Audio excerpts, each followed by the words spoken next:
Uh, I do hate this music, so I apologize, everyone. I kept it longer than I usually do. Let me get Nick up. Where are the co-hosts? So just waiting for Sarah and Suleiman to join. Well, it's going to be an interesting weekend. So we had President Bolsonaro, Ed Bryan. Did you hear Bolsonaro's space yesterday? You can say no. It's okay, guys. I won't be offended. Yeah, no, I listened to a little bit of it. I was at dinner, but yeah, it was definitely an interesting listen. Did you know that so he had his main account blocked, then he had like as in he couldn't access the space from it anymore, then his alt account got blocked, his internet got cut off, so he ended up using Starlink to access the space through one of his allies' um, accounts, X accounts. So you've got the president, the former president of the fourth largest democracy, who has the support of about plus or minus half the country, based on the last elections, about 48%, whatever it was, couldn't even join a Twitter space, an X space, to speak. Kind of gives you an idea of the level of censorship in some countries. I know we talk a lot about censorship here in the US. Remember the Twitter files days? But we talked to Imran Khan, which we talked about a few months ago now, Prime Minister, former Prime Minister of Pakistan, and President Bolsonaro. And it gives you an idea. Like in some countries, it's just a whole other level. So it was a pretty intense interview This, did yesterday. the power of the Supreme Court Justice guy, the Marias, whatever his name is insane. Is just I've seen some crazy court systems, but that guy seems to be sort of a tyrannical judiciary upon himself. Yeah, I agree. So we're going to send out all the remaining invites. I see the panel's already full. There's some panelists that will be joining us in a bit. I'm going to ask Elon to jump in, just kind of get his thoughts on on reinstating Nick Fuentes, but to obviously introduce the guest of honor. Nick, I think it's the first time we ever speak. I know we wanted to get you on a space earlier. There was a period where you just used every month was like you were using a new account to join spaces. But finally, so we didn't bring you on because obviously we didn't want to break X's policies. But now you've got your main account back. Welcome back to X. So it's going to be our first time we speak. I appreciate you coming on. Hi, can you hear me? I can, yes. Hi, yes. Thank you for having me. It's well, it's good to be here on my real account. Like you said, I've had to be on these spaces under 100 different pseudonyms, literally almost 100. I think it was like 40 or 50. So Oh, wow. it's yeah. I guess I was evading at that time, but yeah, it's good to be here. I just kind of give an idea to the audience about the amount of influence that you have. Now, first, kind of putting a disclaimer, Nick, and you know that already. Like, I disagree with a lot of opinions you hold, and kind of respect you for actually doing the space with me, considering we will disagree on a lot of things. And I asked Suleiman, who you guys know each other well. I asked him, like, look, is Nick okay if I ask a tough question? Suleiman said 100%. So definitely want to give you credit there. But just kind of give an idea to the audience, the amount of clout, love it or hate it, but it was insane. Like any account you use, even if it's brand new, you join a space, the numbers just spike up. And Suleiman's had you on his space a few times. I think Keith, who's with us as well, had you on his space using one of your alt accounts. So it kind of gives you an idea. I don't know of many people, maybe not many banned people. There's not many banned people left that have that much influence, but kind of gives the idea of the influence you had. But Nick, the first question I have for you is why doing the space? So you could have started your own space and you've got given your opinions, you lead the space, you decide what questions people ask, yet you came on this space knowing that I'm going to disagree on with a lot of things that you say. And a panel, you didn't even ask who's going to join the panel, and as you can see, a lot of panelists here will strongly disagree with you. So I'm curious, why do this? More viewers. No. Well, that's partially why. I mean, you have a huge platform and some bigger guests. I've seen some of your spaces. They're absolutely huge and fascinating. I think you have a lot of great conversations here. So, I mean, your space has become like an institution on X with its own prestige, and I think people respect the conversations here. So, I've actually been looking forward to do this for a while. I think, like you said, me and Suleiman had talked about getting on one of your spaces before, and it wasn't possible because I was banned. So I've actually been trying to get on this space for a while.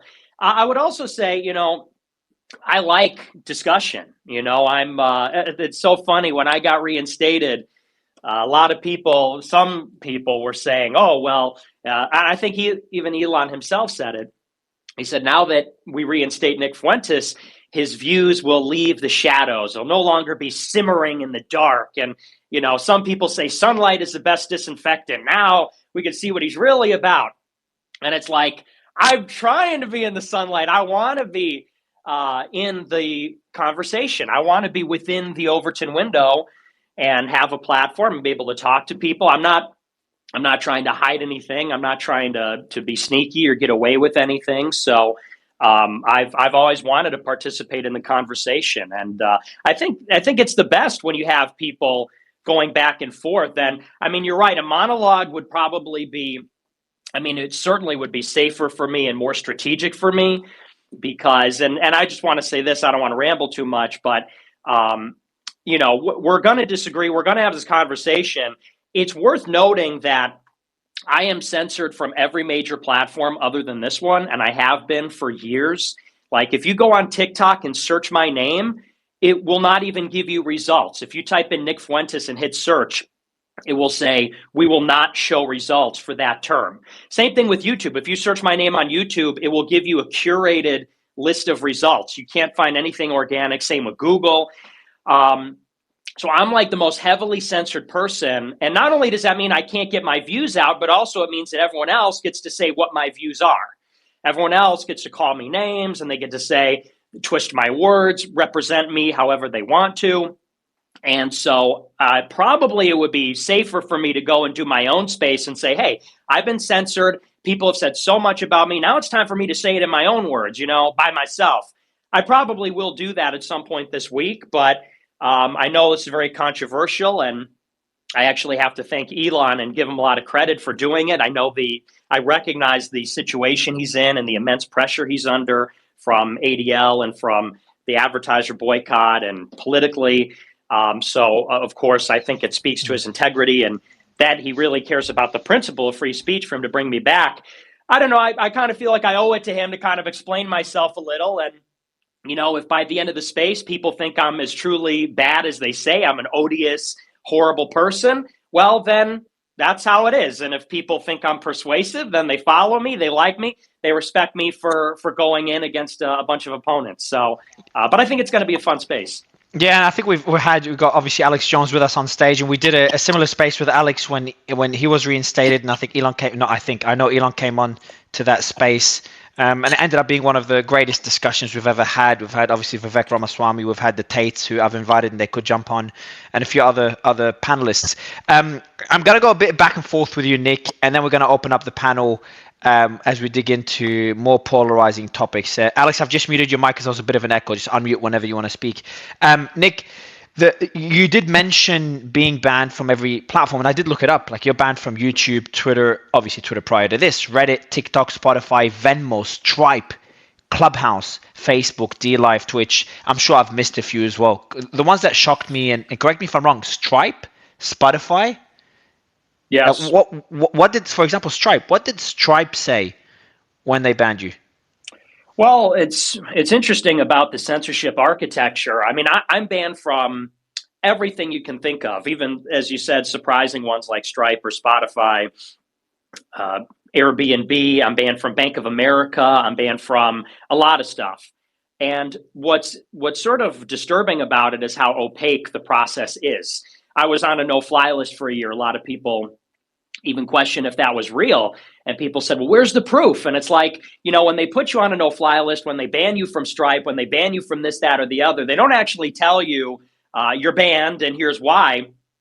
They just will tell you. I'm sure anyone who's been censored can relate. Sometimes they don't even give you a reason. So like with Stripe, I got banned from Stripe in like 2018, years and years ago. Before, a lot of people attribute some negative things I've said to me, but that was really at the beginning of my career. I had only been up and running for just over a year before I got banned from Stripe and PayPal. You get banned from Stripe and PayPal, that's like 100% of all the payment portals on the internet. Like you're done, So when they banned me, it was something I don't remember. Forgive me, it was 6 years ago, but something like reputation for the when it's financial institutions, they usually say that it's about the reputation of the financial institution, or they'll just say you broke our policies. Sometimes they don't even say anything, nothing specific at all. So I'm sure it was something in that category. There's an argument as well, Nick, that is made that when someone's being censored, it kind of creates that need in people to want to know why someone's being censored. And I'm not sure if you've had that. So, for example, when you've been censored from all these platforms, people are like, hold on, why is Nick being censored? Like, what is he saying? And then that kind of attracts people to want to listen to your content, which kind of shows that censorship could in some ways backfire. Did you witness this, or would you say the opposite happened, that when you were censored, it harmed your reach? Because it seems like you've got more reach now than ever before. That's a good question. I mean, people call that the Streisand effect. They say that when a person gets banned, it helps them because it revives interest in that person. And there definitely is something to that, but it on net is not real. Yes, probably more people would take an interest than otherwise because of these episodes where you get censored and there's media attention or there's a certain level of infamy. But on net, when you are completely cut off from the platforms, you're screwed. YouTube, Facebook, Instagram, Twitter, Reddit, Discord, I'm banned from all those. Combined, they have billions of users. So I have been relegated for years to these alternative tech platforms like Telegram. Up until recently, I did have a streaming platform. Now I'm on Rumble.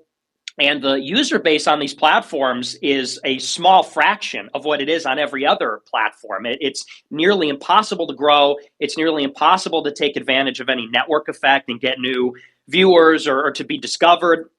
And like I said at the top of the space, the part that people don't talk about is not only can I not talk on TikTok or talk on YouTube or Facebook, but other people get to speak for me. So I've been trending on Twitter sometimes for weeks at a time over the last 3 years, and I don't have a platform. And so not only do I not get to talk about what's going on, but everyone else gets to talk about me. And so the biggest tweets and the biggest impressions formerly were people talking about me, sometimes twisting my words, taking things out of context, whatever. And, so that even injures me further because it lets people like misrepresent me or create a certain reputation. So it has been, don't believe what other people say about the Streisand effect. It is absolutely destructive to most people to be censored. I think it speaks to the strength of my following that I've been able to survive in spite of it, not because of it. On that point, Nick, and by the way, Sneako just jumped on. We've got Alex Jones, we've got Brian and Ed here as well. So we've got a pretty star-packed panel. We've got more panelists that we're joining Suleiman, Sarah. Just make sure you watch the request because we've got some big names that will be coming in throughout the space. So on that point, Nick, my first question for you, and I think slowly we're going to open it up to the panel. What would you say is the biggest misconception people have about you? Well, that's a tough one because I think there's so many misconceptions about me. But I mean, I was starting to compose a tweet about this yesterday. I would say the biggest misconception is people always use the language of hate about me. They say he's a racist, he's an anti-Semite, he's a this, an ism, an ist, he's a hater. And I think anyone that has ever met me, and I'm sure people join the panel can attest to this, I'm an extremely polite, considerate person. I don't know of anybody that's met me in a political context and like come away hating me personally. I think I'm a pretty friendly person. It's just like with anybody else. It's like with Alex, who's here, or Andrew Tate, who I see is here. If you don't agree with the orthodox narrative, the orthodoxy, the status quo ideas, if you're presenting a true alternative, then they hit you with all these words. And so I guess to put it simply, the misconception is I just disagree. Whatever people want to say about me, pull quotes, whatever, all I've ever done is talk. I've been banned for speech. And the speech is just things that people find offensive, or it's things they may fundamentally disagree with because it's fundamentally different and heterodox compared to what the mainstream is. So I'm not somebody that wakes up every day to hate on everybody with animosity.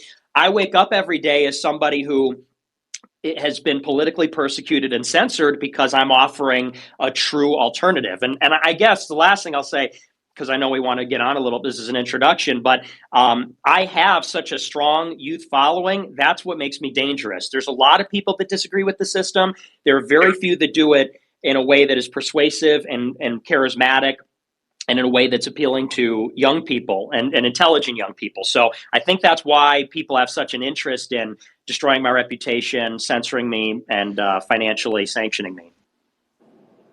Andrew, I've got a question for you, and good to have you back. One thing I've learned from the Andrew Tate experience is when Andrew was censored and other people spoke on his behalf, kind of similar issue to what you've mentioned, Nick, it created a certain perception around Andrew and Tristan, and I kind of fell for that. And then when I started listening to Andrew speak, and obviously we've had him on the space, but obviously speaking on YouTube and other platforms, I started agreeing on many things that I thought I would never agree towards because things were taken out of context. And I'm not sure whether we'll find that middle ground together, Nick, because obviously some things you say are, in my opinion, significantly more polarizing than Andrew. But the question for you, Andrew, going to your experience when you were censored, how would you compare that to Nick's journey in being censored and being taken out of context? Yeah. Hello, everybody. Firstly, I'll comment on what Nick said about being called hateful. And I think he made a very accurate point that they use the language of hate to attack you and make you sound like a hateful person. But there's no light without dark. The yin and the yang has black and white. And they're going to call you hateful if you actually love anything. If you love anything, you're destined to protect it and stick up for it. And obviously, when you love certain things, there's going to be an equal and opposite to it. In fact, you can argue not even an equal, just an opposite. And they're going to call you hateful for basically loving anything. If you love your country, you're hateful for not loving the other countries. If you love your ethnicity, you're hateful for not loving the other ethnicities. So whenever you see somebody called hateful, what they're really doing is highlighting that that person loves something and he's prepared to defend it. And if you look at the men who have died in any war across history when they were trying to defend their native lands, they were doing that out of love. They were not doing that out of hate. And when you love something, you protect it. And they try and warp that. The Matrix does this with everything. They try and inverse all the good people are the bad guys are the good guys. They inverse everything. So when you see anyone called hateful, be very careful of it. And you know that they truly mean that person loves something. Secondly, in regards to the cancellation, the Streisand effect, I think my position and my scenario is quite unique because at the time, I don't think you could go on the application of TikTok without seeing my face. So it was kind of crazy. And I highlighted when they first canceled me that I think they made a mistake because I was too big at the time. I was everywhere and it pushed a lot of people to other platforms. I'll be honest, I'm larger now on Rumble than I ever was on YouTube because I was so heavily shadow banned. And I think if these people had half a brain, they would never have canceled us or canceled people. They would have just continued to suppress them and make them hard to find and allow them to exist on the fringes of the internet. But when they completely canceled me, it was after Nick. I think it was quite a long time after Nick, and people were tired of it. And Nick, along with Alex, along with other people, it kept happening. And the only guarantee of power is that one day you're going to lose it. If you keep using the same bullet over and over again, it loses its effect. And I feel like I may have been a pivotal point. My cancellation just ended cancellation culture. Nobody gives a fuck about getting canceled anymore. Nobody cares. And I think that's extremely important. And now we have Chris from Rumble, who's always been fantastic to me. And we have Elon, who's brought free speech back to X. And a lot of their narratives are collapsing in real time. It's amazing if you think that Twitter being X is only a year ago. Think how many narratives are now being widely accepted by the youth, which were unthinkable and unspeakable only a year ago. It's absolutely insane. And what Nick said about speaking to the youth and having a youthful audience, that's one of the main reasons they will get you canceled. That's what they fear the most. They fear people who have the young generation, which are the most energetic members of a society. They're the people who are going to decide the future. If you own the youth, you own the future. Those are the people who are motivated. Those are the people you have to psyop into working these bullshit jobs or dying in a ditch for some war they shouldn't be in. And as soon as you have a large affinity amongst the youth, they're going to try very hard to shut you down and get rid of you. And I'm just glad it's not happening anymore. I think the entire world is going to change. The culture of the internet has certainly changed. And I like to think the harder the MSM and these people push on and on about the fact that we're becoming a hateful culture, people are going to start to wake up and realize that that's not the case. It's actually a culture of love, and we love certain things, and we believe those things should be protected. But do you think? Go ahead, Sully. Now, Andrew, just a quick question. You mentioned the impact that you have on the youth, and obviously it's the same reasons people fear Nick. Now, the question is, that's a fear that people have both for now and the future, but a larger concern in terms of yourself is the concern that people have, the impact that you're going to have on a wide range of things, whether it comes to politics, culture issues, and so on and so forth. So what are the concerns that are, now that you've been allowed back on Rumble and you're allowed back on Twitter, same with Nick, what are the major concerns that you have? And I'm going to ask the same question to Nick, in terms of going forward, in terms of the attacks that you're going to get, in terms of basically the extreme level of pressure that Elon Musk and others are going to have in terms of keeping you on the platform. Well, this is another thing they do, right? They psyop. It's one of the largest psyops. When they don't like somebody like Nick or like myself or like Alex Jones or like a lot of people, they're going to come along, or like Myron, Fresh and Fit, etc. They're going to come along and make you solely responsible for absolutely everything any one of your fans ever does. You're going to sit there and talk to hundreds of thousands of people, millions of people perhaps per week, and if one of them does something wrong, it's all your fault, which of course is asinine and insane.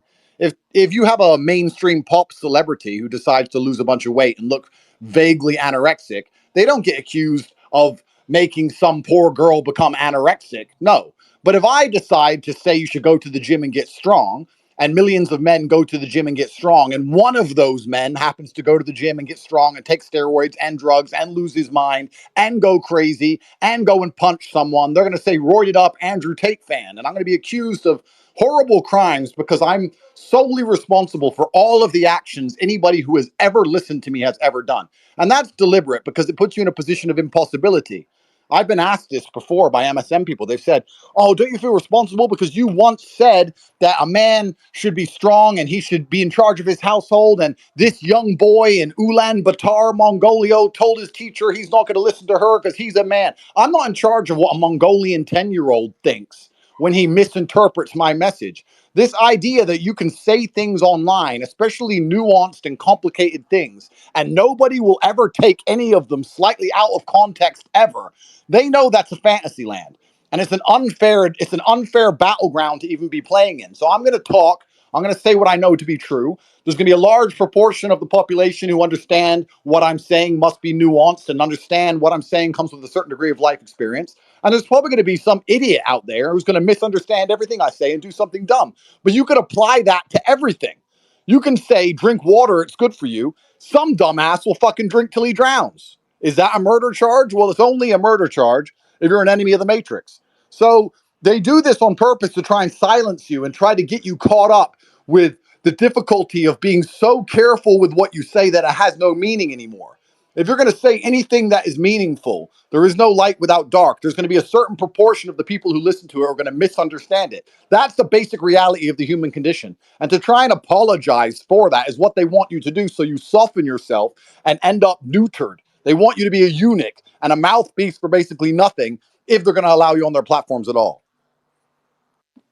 Yeah, I totally agree. And the reputational destruction, we have to start to talk about that with that term. That is the number one weapon and instrument in the arsenal of the regime. Because let's be very clear, it's not about what Andrew Tate said or Alex Jones said or what I said and what they make it seem like it's about.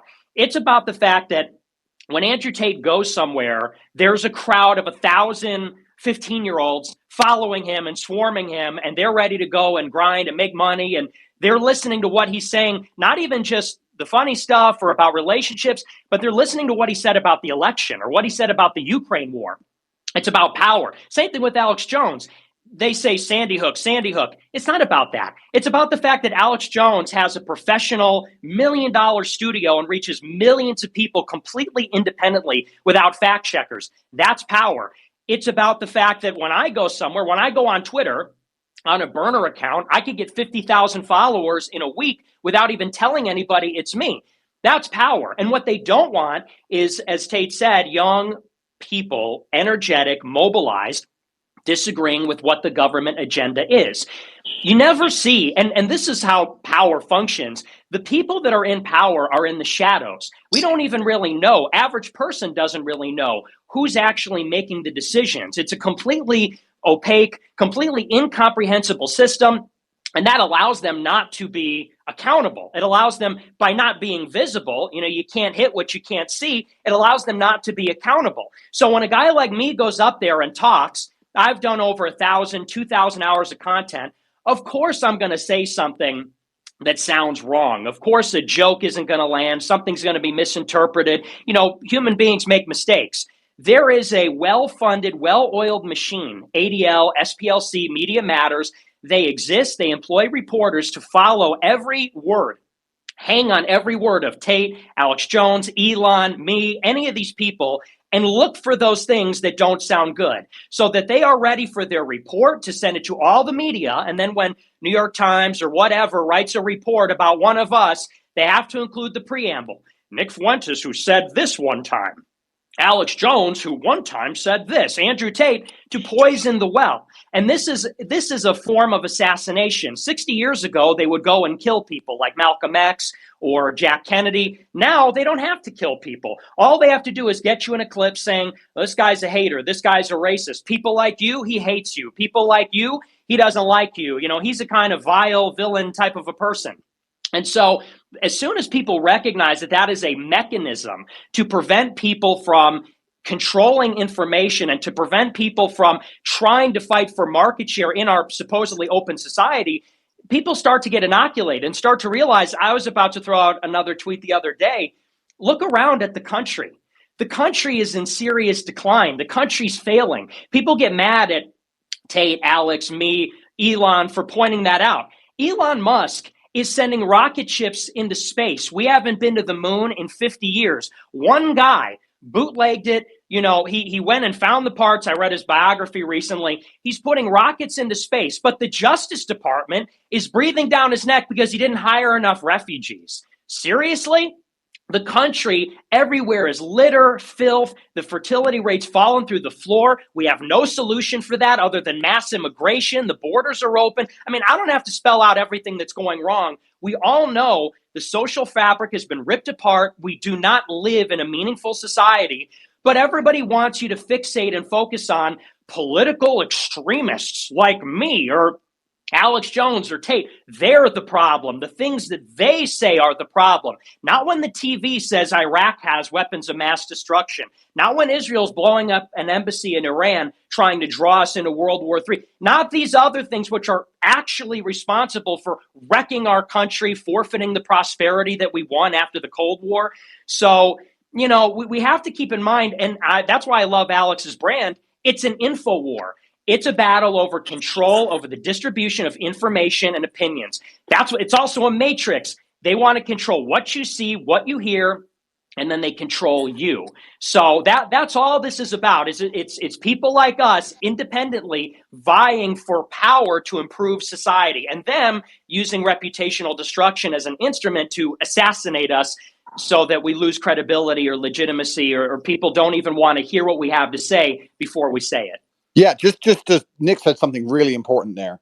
They're trying to normalize dysfunction and they're shooting the messenger as opposed to fixing the problem. That's their primary objective. And I don't think most people at home understand that every single battle that's ever existed since the dawn of human time has been a battle for influence.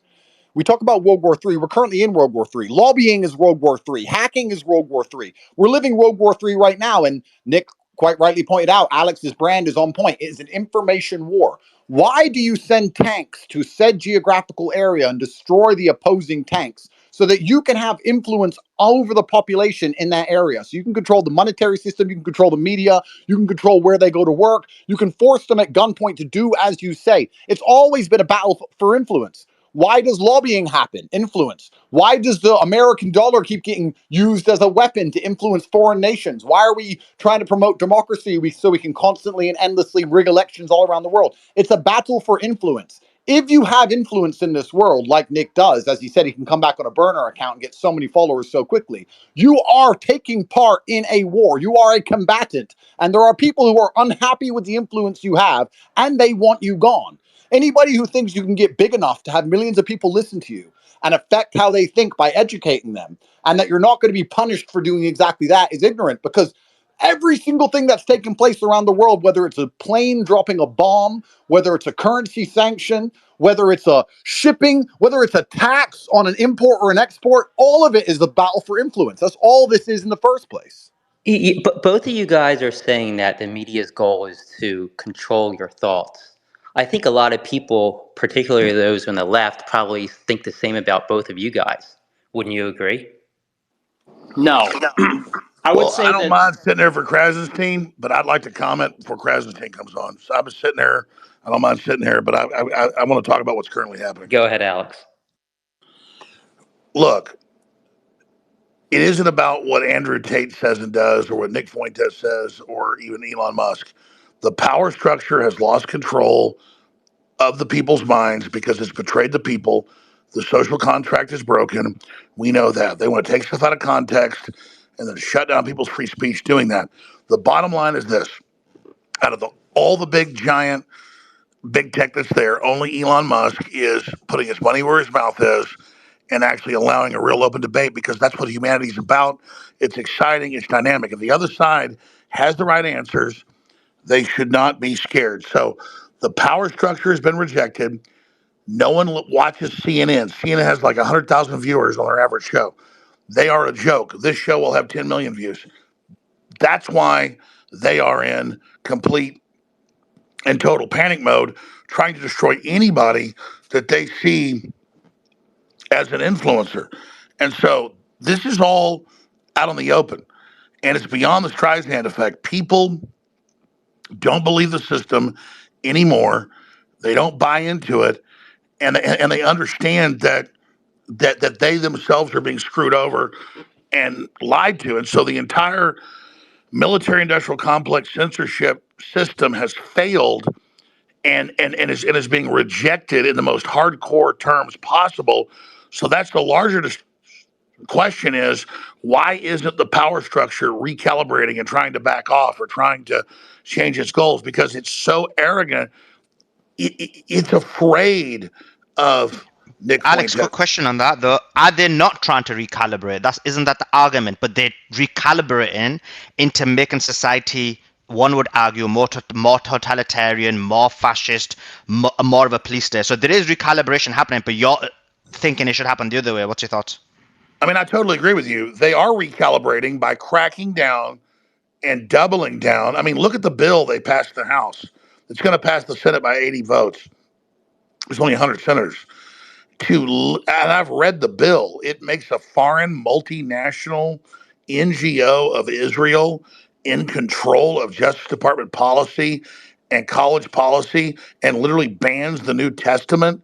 I mean, it does it. The bill. Alex, that's literally a lie. Like, you didn't read the bill. It's a short bill. I read it twice on a space that I was co-hosting. It's like a page and a half. Hold on. Everyone can go. Hold on. Everyone can go look for themselves and see if Alex is full of shit. See if Alex is full of shit, or if Alex is telling the truth. It's a page and a half. You're scared of this. It does not make a foreign NGO that's a subsidiary of the Israeli government. Alex, AB, can you let Alex finish? Yeah, moving. It just Alex. I'll let you finish your point, Alex, and I wanted to add to it one question. Just moving away from the bill. Just on the fight that Elon is leading, like we had the president or the former president of Brazil on our space yesterday. His main account was blocked in Brazil. His internet was cut off. And that's someone that had the support of about half the country. He had to use Starlink to eventually join the space using the account of one of his allies. Now, you've got X potentially getting banned in Brazil, banned in other countries or under threat in other countries. There doesn't seem to be much support for free speech, other than, honestly, Elon's probably the biggest name leading that charge. Could that be enough? Alex. You're muted, Alex. You got to unmute bottom left corner. We've got somebody sitting there popping in saying none of this is happening. That's gaslighting. We are seeing massive censorship. The bill says, and it's passed the House, that if you call Israel Nazi Germany or make similar statements, you are going to be taken, basically to jail. You're going to be kicked out of college. And they just keep objectively false. What you just said is objectively false. Let me tell you what the bill actually says. It's under. No, I've read the bill. Hold on a minute. So have I. It's under. Everyone can see whether Alex is telling the truth or whether I am. Alex, yeah. Let me just reply. Let me reply briefly. AB, I want to let him make guys.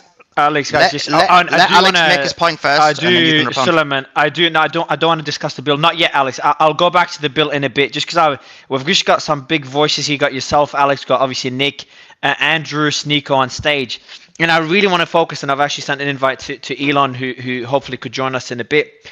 But I wanted to focus on seeing censorship in the U.S. doesn't really even compare to what we're seeing in countries like Brazil. So my question to you, Alex, you're probably the first big name that we've seen censored to that level, that Nick, Alex, Nick, Andrew, and others have faced. Um, are we at a stage of a point of no return now? Because I just don't see Elon alone being able to lead that fight against censorship. Because if X gets banned, and you're muted by the way, Alex, but if X gets banned in all those countries, then what other alternative do we have? But this is the thing. Andrew Tate talks, make great points. Nick Fuentes make great points. And Mario made great points. And then as soon as I talk, this guy interrupts me. There's mass censorship. We have an 800-page report came out last Friday from Congress about total manipulation of the election, total censorship, total control. We're being told, no, it's not happening. No, it's not going on. No, it's not even real. And absolutely, only Elon Musk with a major platform. That's why I first off said Elon's doing a great job, was to bring this up. And that's why we have to unify behind free speech and regardless defend it. But then, Because what happens, we're, but Alex, but what happens if X just gets banned in those countries? well, So we talk about the US, but if you, which is already banning TikTok, but if you go to all other, let's go Brazil for example, the fourth largest democracy, they block X. What other alternative is there? well, the good news is X is so big and Elon is so big, there will be ways to get around this. Yeah, you've Gas just. Did he go Oh, out? you're back. Now you're back. Yeah, go ahead. There's ways to go We're, around it. Yeah, but we're how? What being, are those ways, Alex? well, first you got to admit you're being censored and not let voices come on and saying you're not being censored. The border's not wide open. You know, we didn't lie about WMDs in Iraq. There's nothing going on. They are literally telling you, lay down, nothing's happening, nothing's going on. You're not under assault. You're not having your free speech taken. That is all a giant lie. We all know what's going on. It's out in the open. And then they've got this legislation that literally has some foreign group, as Congressman Chip Roy exposed, defining what is anti-Semitism. I'm not even anti-Israel, but I'm anti people that want to censor speech. And it says right there clearly, that they're going to censor your speech and come after you for what you say. Yeah, you say thanks for AB for not jumping in. Ed, I'll go to you now. I'm gonna want to go to Myron afterwards. Go ahead, Ed.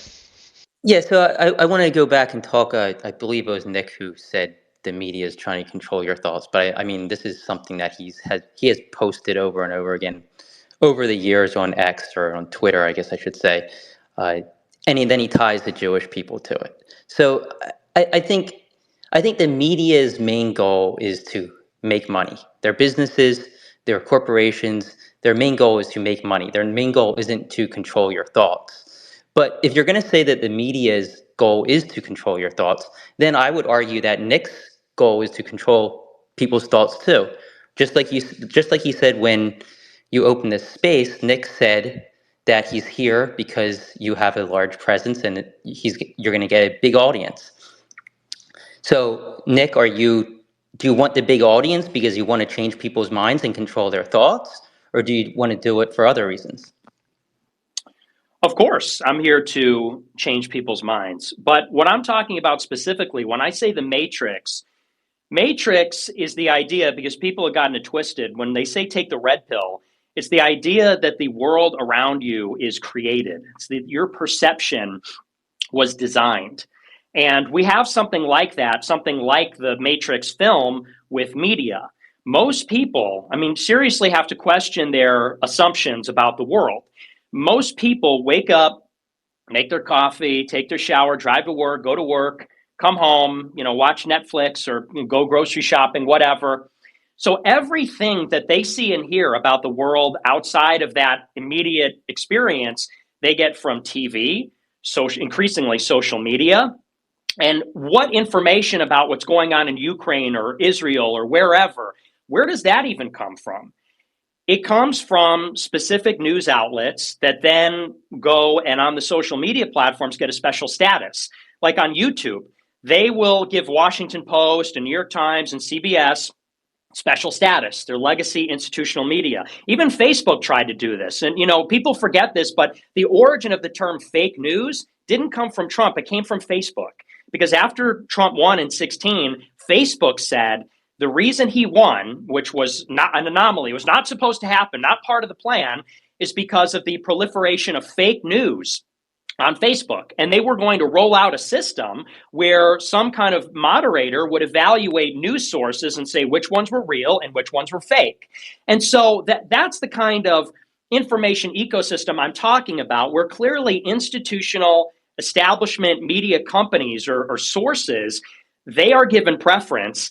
And it's about maintaining a kind of monopoly on the flow of information. And the monopoly is about, of course, controlling what the message is. So that's why, I think Elon bought Twitter when censorship was at an all-time high. And it evolved past, initially it was, we have to censor because of violence. I think the first people to get banned on Twitter was like ISIS. Then it was something like harassment. Then it was hate speech. As time went on, it turned into editorial censorship, where it was like, if you are doubting the COVID narrative, that's against the TOS. If you're doubting the war in Russia or Ukraine, you're censored now. If you're doubting the legitimacy of the election, you're censored.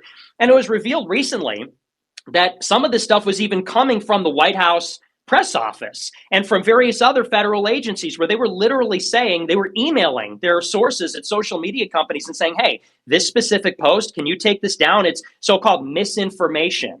So what I'm talking about is clearly an institutional effort to maintain a monopoly on information and opinion making, and they defined the limits of that. And what was considered outside the limits was everything from so-called white separatism, white nationalism, all the way to and including the origins of COVID, the cause of the war in Ukraine. When you say monopoly, though, what are you referring to? Because there's definitely more than one company. Okay, an oligopoly. An oligopoly, is that a better technical term? A cartel. But I don't even think you can consider an oligopoly, because of course there's no. I would like to respond to this. Go ahead, Alex. 5 years ago, it was in August, I think, of 2018. They admitted that Tim Cook of Apple met over the weekend with the heads of the other 5 companies and decided to ban me off all the platforms the next day. He bragged about it, said we curated Alex Jones. My point is, the globalists are losing. They've lost control of the narrative. Elon Musk was a maverick. Figure that out. His bet has totally paid off. And now you've got X doubling in size the last year because of allowing debate here. That's smart. Elon says, I believe in the people being able to get together and have a discussion instead of arbiters saying, we're going to tell you what you can say and what you can do, because they don't want a larger debate. That's why we're winning. And that's really so just on that, a larger issue. Just on that, and talking about censorship, because we've got a number of people on the space who have been censored. So I'm going to go to like Sneako and Myron and talk about this. So Sneako, first to you, right? You were deplatformed. I think you had a huge account on YouTube, a major account on Instagram. And what the panelists are talking about is the idea that everybody wants to impact people. I mean, that's true, but what is the correlation between that and then what would the panelists are mentioning in terms of it's not dirty to want to influence people, like monopolizing ideas? Sorry, Sneako, what's your thoughts on that in terms of the people trying to monopolize? I want to respond to that. I mean, I think that's a fair criticism, but comparing influencers to the monopoly of the media, it seems ridiculous to make that sort of comparison, because ultimately they want you to be reliant on them. There was a reason where 2 years ago when I had Nick on my stream, I got banned for misinformation about the vaccine and the election, 2 policies that on YouTube are now reversed. That doesn't exist anymore because at the time they want you to follow that narrative, right? They want you to be subservient to them. There are people that they're censoring, they always end up believing in God. The atheist sort of point of view, that's never going to be censored. The one where you're going to be reliant on the media and the government to tell you right from wrong, that's going to be what's pushed all the time. The people that are here, well, the common thing that we all have is that we're trying to have people that think for themselves. We want people to be independent and self-sufficient, and you're not going to do that if you don't believe in God. No, that's right. The controlled corporate media's monopoly is over. They want to silence everybody. So they pick an Alex Jones, an Andrew Tate, and Nick Fuentes and say, oh, just censor them. Then they steal our identity, misrepresent what we said, and once we set the precedent to ban Andrew Tate or Nick Fuentes or Alex Jones, now they can censor all of you. It's about silencing you. Andrew, the next question, I'm going to go to you, Myron. I know you've been waiting for a while, but Andrew, where do you draw the line, though? And obviously, Elon is trying to figure this out himself. Is where do you draw the line of where free speech becomes hateful speech or start causing harm to others? All right, first thing, I don't know who this Ed guy is, but the fact he thinks the media exists to make money and not to influence the population shows he's a dumbass. How does the BBC get its money? From the government. It's a state-sponsored propaganda machine. The media is pumped everywhere permanently in every single The airport media's lounge. goal isn't Nobody to wants to watch control that your shit. Nobody thoughts. pays It's for it not to ever. control It your doesn't make thoughts, any Andrew. It's money. to It gets make all of its money. money from You the know it. matrix, private sponsors, pharmaceutical companies, and governments you do it in companies order to because make they're money. there to try and push a particular narrative. And if you don't understand that, I don't know why you're here. Why do I talk? Do I talk to try and influence people? Absolutely, yes. But I'm talking the truth.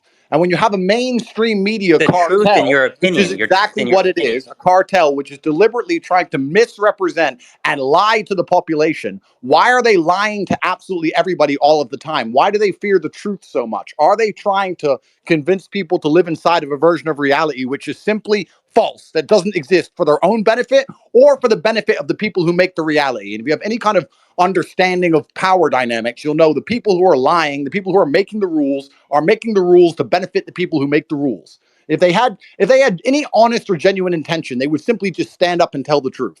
After something like COVID, for you to sit there and say there's no media cartel and that they don't all work in absolute unison to purport the garbage that comes down from above, you live in a different level of delusion, my friend. That's the first No, thing. you're, You're you're right. completely wrong. You're Andrew's completely right, wrong. but You're completely wrong. Next. Here's the other thing, important thing too, that I think people need to know. The difference, and Ed, to respond to your comment about like we're trying to get influence, here's the difference between the left and the right. The left is going to censor you and get you canceled and lobby to get you canceled. On the right, we might disagree with you, but we're okay with having opposition and having these open conversations. We don't Well, push for censorship. your The opinion. left Look, does. look. Exactly. The I'm left does. open to opposition all the And time. that's So fine. I mean, That's you. That's you. But what I'm trying to well, say though and I is consider myself center left.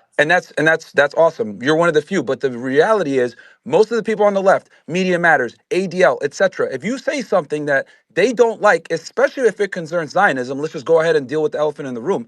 They will go ahead and push to get you canceled. There's a reason why someone like Destiny, who's a friend of mine, can say, I'm an Islamophobe and no one gives a fuck. But if I go ahead and start criticizing Israel, if I start criticizing Zionism, if I start criticizing American foreign policy, they're going to cancel you. Before October 7th, I hosted a debate with Destiny and Nick Fuentes. We had almost 100,000 people watching. This was before it was cool to talk about Zionism. It was before it was cool to talk about the issues going on in Gaza. And we went ahead and dealt with some censorship after that and got demonetized. Obviously, that's not going to be the main reason they demonetize us, but I absolutely know that it played a part in it. Why? Because we had a discussion, a tough discussion on a big platform on a topic that no one wants to talk about. Now it's more appropriate to talk about it because of what's going on and you can't hide it from the world. However, we brought attention to this issue before. And if you look at all the censorship, I mean, dude, is it a coincidence that all the heads of the top tech companies have a certain type of background? I don't know. Let's see here. We got Adam Asari, Instagram. We got Zuckerberg, Facebook. We got Susan Wojcicki over at YouTube. We got Media Matters and ADL. I mean, if you criticize a certain place, they're gonna come after you, and But that's the Myron, reality. if you give those same powers to people on the right, are you saying, because there's examples I can give, India being the best example, that would say that if you give those same powers to people on the right, you'll get the same result. The issue is not left versus right. The issue is centralization of power leading to censorship. Do you disagree? No, I disagree. And even Elon admitted this when he took over X. Conservative accounts were stifled way more than left accounts. That's a fact. Agree. But I'm saying the reason it's a fact now is because social media companies are controlled by people that identify as being on the left.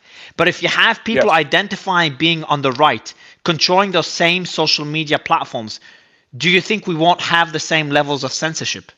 We will not. And look, and Elon's a perfect example of that. We got Elon right now running X, and what did he do? He allows everybody on, whether you're right or left. And I think no one should get banned for having certain viewpoints that go against the agenda. The problem is that on the left, they are okay with censoring you. But when you have people that lean more right or even in the middle, they're okay with allowing people from both perspectives to be able to have a conversation like we're currently having on this space, which I think is a beautiful thing. Mario, if I can quickly respond to that, I would say that the people that control these companies are saying that they identify as being on the left. Let's be honest, it's not a left versus right issue. It's a Zionism versus people that believe in God issue. It's people that. But hold on. Elon Musk is a Zionist, a very proud Zionist, and he loves Jews, and he just reinstated the piece of shit that we're hosting today. So what are you talking about? And Okay, Nick, come on. Can we and have Nick, a little and Nick decorum? Fuentes, hold on. I And Nick think, Fuentes, hold on. Let me just get a sentence out. I was just worried that Nick will be saying things that will cause me to jump in and kind of mute everybody. Then instead, you did it on his behalf. So I think Nick was a lot more cordial, even though I disagree with a lot of his stances. He was the cordial one, and you jumped in with the personal attacks. Sully, I think you had a question for Nick, but Nick, I wanted to ask you that same question that I asked Myron. Is, do you agree with Myron that this is a left versus right issue? Because obviously Elon, was very clear that censorship exists on both political spectrums, and he deals with it on a global level, not just the US. Yeah, but the left are the grand champions. Well, I have a point of view on this as well. Alex we'll is go to certainly Nick right. and Andrew on that point. Go ahead, Nick. Alex certainly right that the left is leading the censorship, but this is belied by the fact that the right engages in censorship. And maybe that's what Tate was about to say, so I don't mean to kind of steal your bit or whatever, but it has just been reported that there is a journalist at Media Matters who seems to be going and attacking all of Shapiro's enemies. And speaking as somebody who, by the way, I was initially canceled, blackballed, blacklisted, censored by conservatives before. It was actually, not to be indulgent, but I think the story is important. When I was a college kid, I was 18 years old. I was a freshman in college. I met some of the Daily Wire writers like Cassie Dillon, Elliot Hamilton, Aaron Bandler, and I started to ask them very subtle questions about America's support for Israel.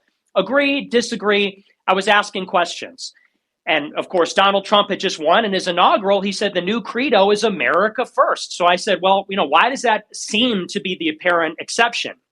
For that, I was totally blacklisted from that circle. And as a matter of fact, Cassie Dillon, who's a conservative who was working for Daily Wire, started sending hit pieces about me to Media Matters. She would watch my show, take the bad clips, and send it to Media. Well, hang on. So the point is, and I know, Alex, you've experienced it too. Andrew, I'm sure you've experienced it as well. It's coming from the right too. I got banned from CPAC in 2018. They wouldn't let me set foot on the premises. And this goes on and on and on like this. So I think it's really... Nick, you're right. You're right. The first level of censorship is the conservative fake ecosystem led by the Daily Wire.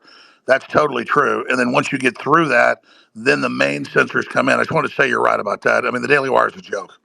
Yeah, you're absolutely right. So I don't think it's a left-right issue. It's about specific... Well, and what Sneako's saying, I don't necessarily agree. It's like, strictly speaking, Zionist versus everybody else. But what he's getting at is it's about certain powerful groups over people that do not have power. And it's about narratives that benefit, and as Tate said, certain interests. They rig the game with the narratives that help the people that pay the media. Why does Amazon own Twitch? Why did Bezos buy the Washington Post?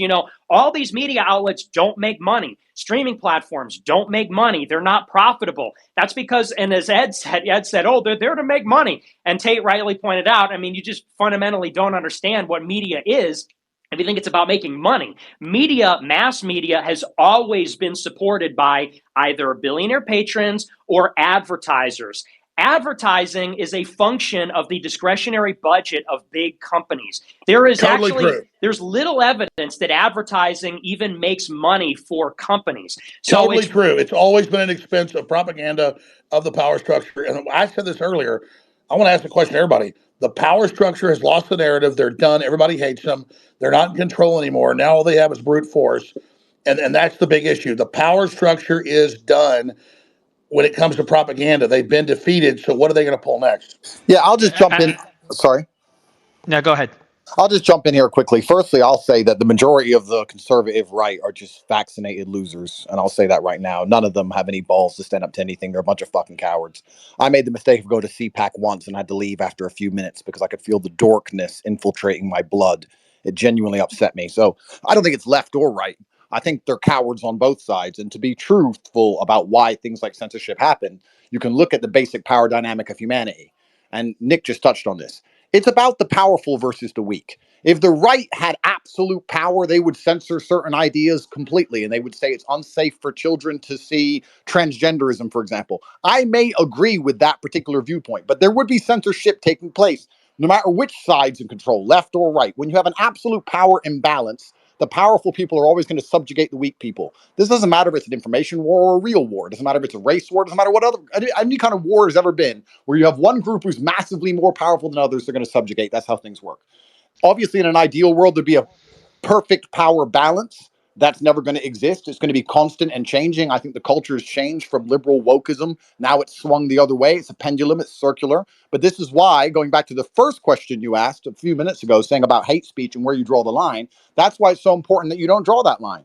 That's why it's so important you let people to talk. That's why it's so important you have different points of view. That's how you end up with the truth somewhere in the middle, perhaps, or at least some degree of equilibrium. If you have any Well, that's team right, of because people, once you let them censor one person, you let them censor everybody, and But then you lose your right to speak. but then exactly. Andrew, what's the solution though? Is that how do you fix the current, as you call, power imbalances, especially with social media companies dominating speech? You got a small number of companies essentially controlling one's identity. So then how do you fix that?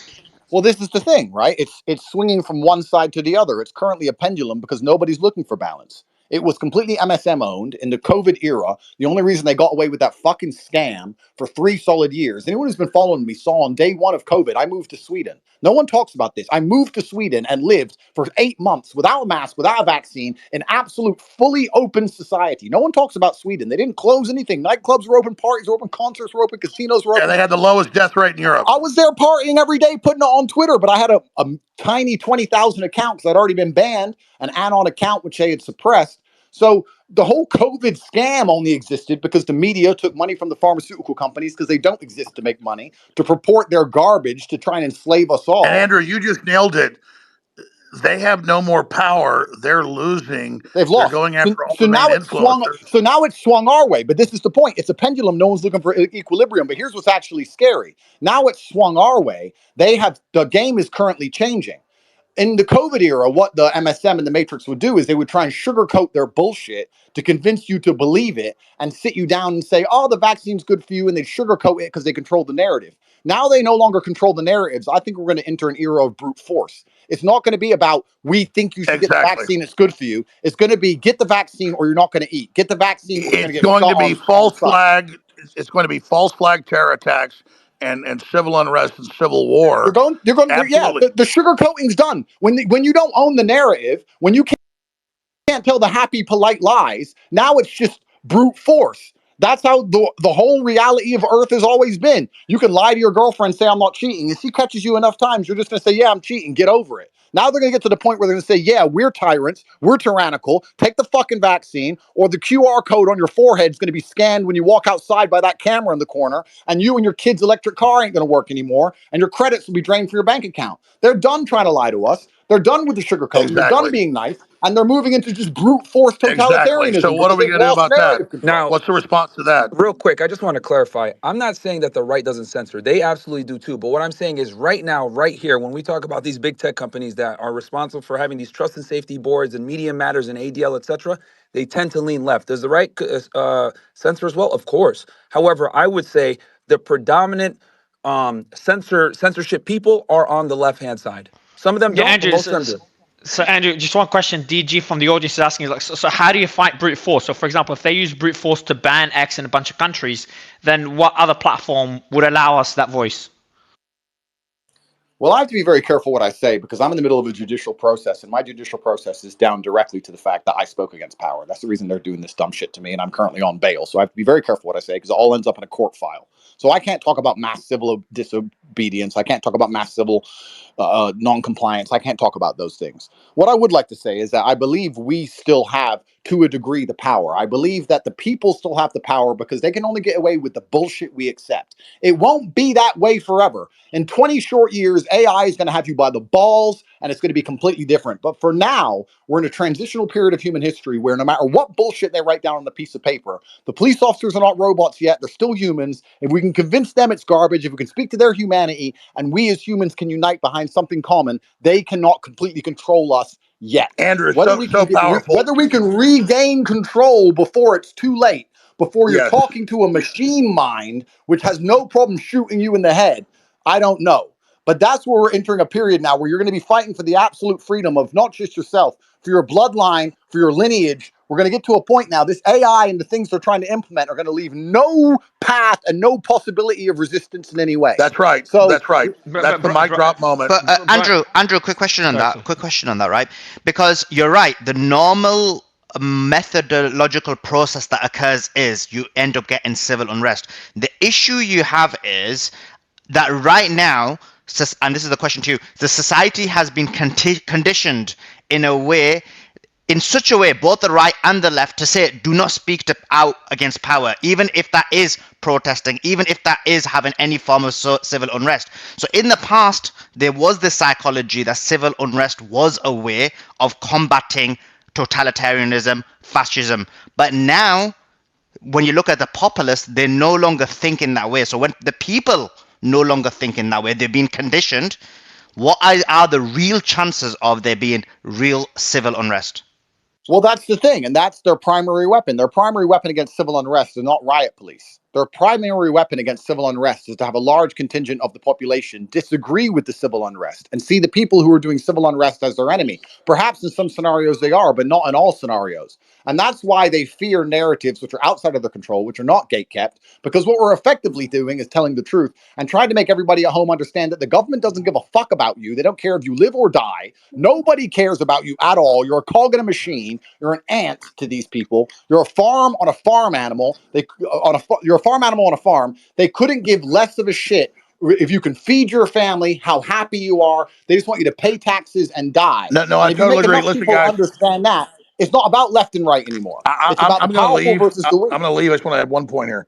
That's the mic drop moment. That's exactly what's happening. What Andrew was hitting right there is they're planning to trigger racial division and Palestinian versus Jew and Jew versus that because they're losing. It's a divide and conquer. They've lost the narrative, so now they want to divide and conquer to get us all fighting with each other with an angrier world, as Klaus Schwab says, before they roll out all this control. And right now is the window for us to wake up to globalism, dehumanization, depopulation, anti-human systems, and embrace what's pro-humanity, embrace men and women, embrace families, embrace the nuclear family, embrace Western culture, and that will override this system. So absolutely, the power structure is losing. And so now they're not just going to the civil unrest model, they're going to the divide and conquer model. That's why right now in the battle space, we've got to reach out to everybody and explain to them that it's globalist versus human. It's a pro-human future versus an anti-human future. It's the technocracy versus the human system. That's the fight. Brian, your thoughts on that brute force argument? Obviously, you've been censored. Sneako, Alex, Nick, Andrew, all of you have been censored. Would you agree with Tate's position there, Andrew, Brian? Brute force as in what? Brute force as in that there's government agencies or the media out to get you, or what exactly do you mean by? I'll give you an example. I'll give you an example of brute force. Firstly, we can talk at governmental level, of course. If you're a spy, there's assassinations. That kind of thing happens all the time. If you're a whistleblower for Boeing, you end up dead. We can talk about all that kind of stuff, but we can even move it down another level. Let's imagine a fictional character. He's 6'4". He's extremely handsome. His name's Top G, and he spoke against the governments. He spoke against the governmental systems, and they blocked all of his bank accounts, deleted him from every single app that exists, froze all of his money in every single country they could find it, blocked the bank accounts of all of the mothers of his children, arrested the mothers of his children, dragged them into offices, called 4,000 women he'd ever known in the past and tried to get them to sign pieces of paper saying he's a bad person when he isn't, then tried to raise criminal charges against him for money laundering and garbage and tax not paid and far off trust funds on a Caribbean island, forcing him to spend $10 or $11 million on legal fees just to stay free, then saying he's a human trafficker because some of his friends had TikTok and throwing him in a Romanian dungeon for 92 fucking days, letting him out of there, leaving him on house arrest for 8 months, then leaving him stuck within the jurisdiction of that country where he's basically neutered and censored because if he tells too much truth about what's going on, he gets dragged back to the dungeon he just got out of. If that's not brute fucking force, my friend, you don't understand the world. And if you had if you have any influence over this world and you're telling the truth to a point where you have millions of people waking up to it, they will use brute force to shut you up. And brute force is usually a prison cell or a fucking bullet. If everything you said is a actual truth and not a subjective truth, then yeah, I agree that that's brute force. But I just want to touch on something, And you called Ed here an idiot because he said that the media's main goal is to make Do you know what money. these brothers look like? I would suggest it's their only goal. Comcast, Warner Brothers, Disney, they're publicly Okay, traded. well, You just sorry. have to put a If face you're to saying these. it's their No, no, only no, no, goal, no. Let me finish my point here. if you're saying it's, I don't want to Oh interrupt you, but if gosh. you're saying it's their only goal, I just, Well, I let me just need finish to my point clarify. here. Sure, Can I sure, finish my point? Thanks. So, sure. Comcast, Warner Brothers, I Disney, mean, these are for publicly like owned hardcore companies, liberals, publicly Ian, you traded have a hot companies. they can mic. be Ian reasonable. Carroll, you have a hot Yeah, mic. but they're also hilarious. You're just gonna, yeah. Especially If someone can see Ian on stage, it's glitching for me. Yeah, Yeah, I I've don't just, same. see I can't him. see him. yeah, I it's don't see glitched. him I've on just muted stage. everyone. It worked. Yeah, Brian, go ahead. I've just fixed it. Yeah. So Disney, Warner Brothers, Comcast, all publicly owned companies. They own a huge percentage of the mainstream media, at least in the United States. I do want And Tatum the to keep goal of going. a publicly traded company is to optimize profits. I mean, you can dive into your matrix conspiracy theory, but those are subjective truths and not actual truths. A publicly owned company, their goal is to optimize profits. Cool. Fantastic point. They're a publicly owned company, and their goal is to maximize profits. So they get paid far too much money for basically no reason because the advertising doesn't work by people who have vested interest in purporting false versions of reality to the people at home because it is the matrix. They don't make money from selling anything to the consumers. In fact, the consumers get to consume it all for free, which is what they want, so they can lie to you. They make their money by taking money from advertisers, and these huge billionaires get to control all the narratives, which is exactly what we're No, talking no, about. no. And I want to You're quickly, saying that billionaire. I want to quickly clarify because you You're said shifting it. that I called Ed an idiot. I want to clarify that because you said that their primary goal is to make money and not manipulate the population. Not only Ed is an idiot, you are an idiot. I assume it works. It runs in the family. You're both fucking idiots. Well, You don't have a clue how the hey, world works. And if you're both dumb, going and you through a think that criminal the trial, media right, Andrew? exists primarily to make money as opposed to actually convince the population to walk That's how a lockstep into their own corporation works. destruction, you What don't they understand do, how the world whatever they works. have to do to turn a profit, based on the board of directors voting for what they think is the best choice to turn that profit. So you can dive off into these matrix conspiracy theories. You can call us idiots. I mean, we're not the ones who are actually going through a criminal trial here for, what is it again? Human trafficking. There you go. Well, I guess if you think that makes you smart, that you're not going through a criminal trial, that's fine. The point is, you don't understand why the media exists. And that's why you're an idiot, sir. And I'm not saying that to try and ruin the tone of the spaces. I'm not sitting here to try and insult you. If you don't understand why the media exists, you're not It qualified exists to to turn comment a on anything. profit. It's like not A understanding why corporation's gravity or how purpose is gravity to works. turn You a don't have a profit for base shareholders. understanding But of gravity. I think Brian, Brian, the line between profit and other incentives to push a certain narrative is getting blurred as time passes. I think you're both right in So some way. Mario, I would argue that certain individuals within the media definitely have a goal to, maybe control other people's thoughts or push a narrative out there. But the corporate structure itself their goal is not, like Brian said, to push a narrative. Their goal is to turn a profit. Does that mean if you push a certain narrative, you're going to generate more profit because you know what your audience is or who your audience is or Would who you your advertisers would are? you Yes, that is possible. What's that? So you just admitted I was No, right. no, If you no. push a certain narrative, you make more money because you do what the billionaires want you to Their do. You just ultimate goal admitted. is to turn a profit. Whatever that involves, as long as their shareholders believe that that is ethical and believe that that is in the best interest of the company, that's what they will So do. do you think the media putting out a hit piece on Andrew is a way to make profit, or would they make more money putting out a piece kind of contradicting other media hit pieces? Well, I mean, the hit piece argument is subjective, right? The people who are putting out that article are probably viewing it as Well, the an censorship. article covering the news. What would you say about COVID censorship? Would you say it's because of advertisers? How about the Hunter Biden laptop? Would that be to make money? And we agree on many things, Ed, but this particular point there. Let me ask you a question. Like in terms of Andrew Tate, that's a good example. So when you saw when he got arrested, there was article after article after article, right? Hit piece after hit piece. I wrote an article that got for a newspaper, mainstream media newspaper. It got millions of views. And they got more views in a day than they do in like weeks, right? Because it was about him, and yet they removed it. So if it was solely based on incentives, views, readership, and then obviously from that there's financial incentives, then they would have allowed that. So doesn't that give you an indication, Ed, like to hear your view, in terms of how there is a control of the narrative? Now, you may disagree with what that control of what that narrative is, So, but does that not indicate? so you have different media outlets that have different audiences, right? Their narratives are they are going to, like, if you watch CNN, you're going to get a different narrative than if you watch Fox News, right? Fox News is going to cover all the pro-Trump stuff, all the anti-Biden stuff. CNN's going to cover all the anti-Trump stuff, all the pro-Biden stuff. MSNBC even farther in that direction, right? But that's because they know their audience and they want to generate as much profit as they can, and they know that if they put out a story that goes against their audience, that's going to hurt them financially. That's going to hurt them in terms of Ed, getting advertisers. That's This going to isn't hurt. true. This idea that, this is not Ed, true. if I could just jump in here, But it is, the Nick. It is. okay, you can say it is, but I'm going to rebut what you just said, which is that this idea that everything is working. I mean, what you're saying is basically like a plausible, rational explanation that we hear in like second grade civics class. So we go out and vote, and this is how a bill becomes a law. And the media, journalists write stories, and the media, makes money as a corporation. But we all know in reality, in concrete specific examples, that is actually not how it works. I'll give you a perfect example, which is relevant to Twitter. What happened immediately when Elon Musk purchased Twitter? Major advertiser boycott.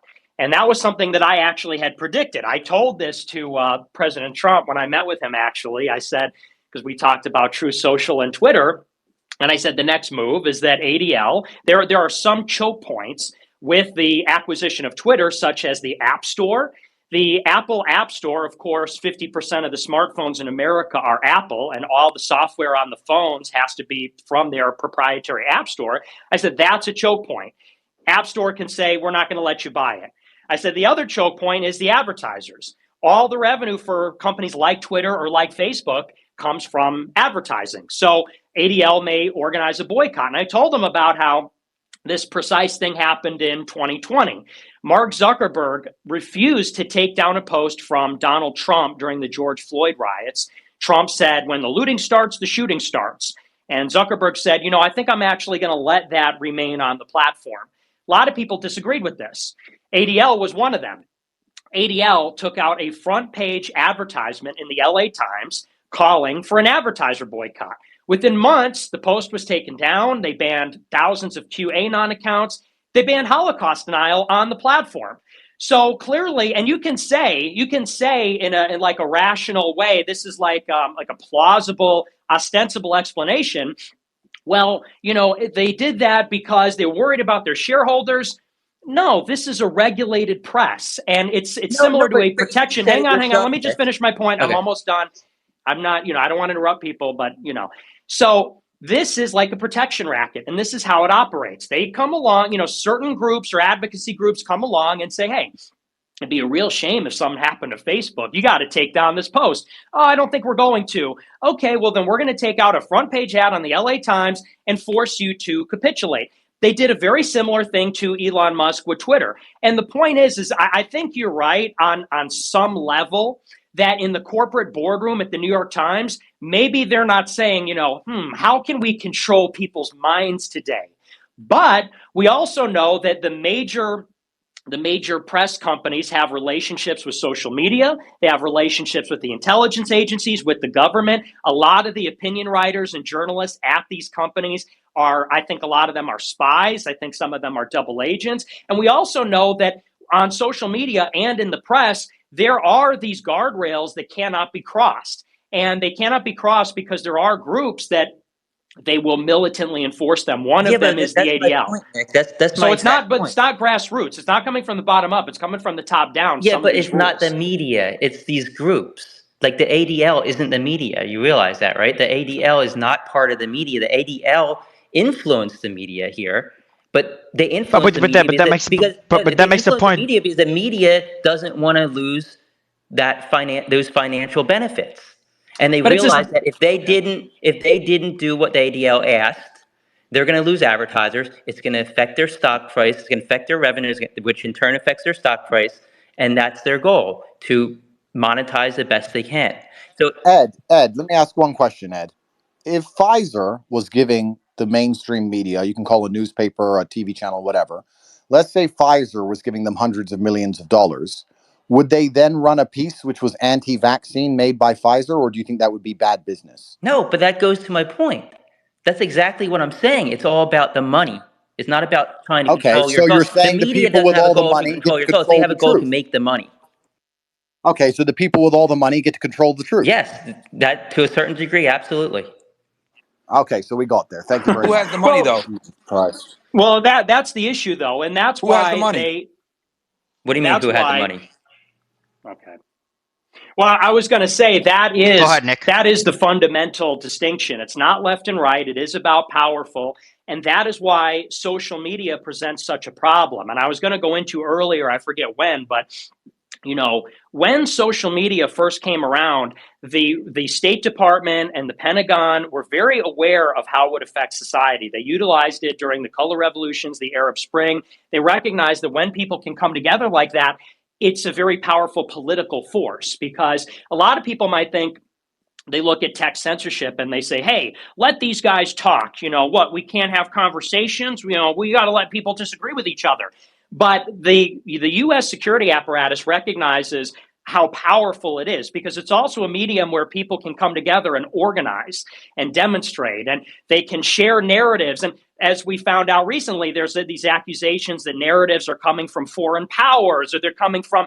So people recognize that speech and the interaction between large numbers of people is a very powerful force. That makes social media an incredibly hot and powerful medium. Initially, they thought that social media was going to lead to liberalization, democratization, as it did in the Arab Spring, as it did in the former Soviet states. What they got instead was Gamergate, 4chan, Donald Trump. They got all this other stuff when social media was the most hot and the most free. And I'm one of the only people that says this. People don't realize that there was a unique singularity in technological development in like 2012. We think in terms of the internet and email and computers, like these things have been around for 30 years. But it wasn't until 2012 to 2015 when everyone had a smartphone and everyone was on social media. So we had internet before, but it was largely the domain of hobbyists, professionals. It didn't have certain other applications. After 2012, every 14-year-old had a smartphone or a laptop. They were on Facebook. And with all that interconnectivity, this is a very destabilizing technology. That's why, as Marshall McLuhan would say, it's a hot medium. What they got was the Trump election. And there was a very clear turning point. The day after Trump was elected, I think they convened a meeting at Google or one of the big tech companies, and they said, we can never allow this to happen again. We let the people speak to each other, talk to each other. We allowed citizen journalism, and look at what we got. We got the biggest upset in political history. Donald Trump, from Celebrity Apprentice, is the president. They said this is an unmitigated catastrophe. And that's where you got Zuckerberg trying to enforce the fake news thing. That's where you got the waves, tranches of bannings, censorship, and the gradual escalation of censorship until 2021. 2021 was the second turning point. And I was one of the only people that pointed this out. When they banned Donald Trump after January 6th, I said they just killed censorship, because banning Donald Trump, he's too big to fail. You can ban Jared Taylor, you can ban Nick Fuentes, you can ban Gavin McInnes. People will protest, but there's 300 million active users on Twitter at that time. You're not going to start a revolution. Banning Trump brought in the vulture capital or venture capital. They brought in certain state-based solutions like the tech law in Florida and in Texas, which are going to be decided at the Supreme Court in this current session.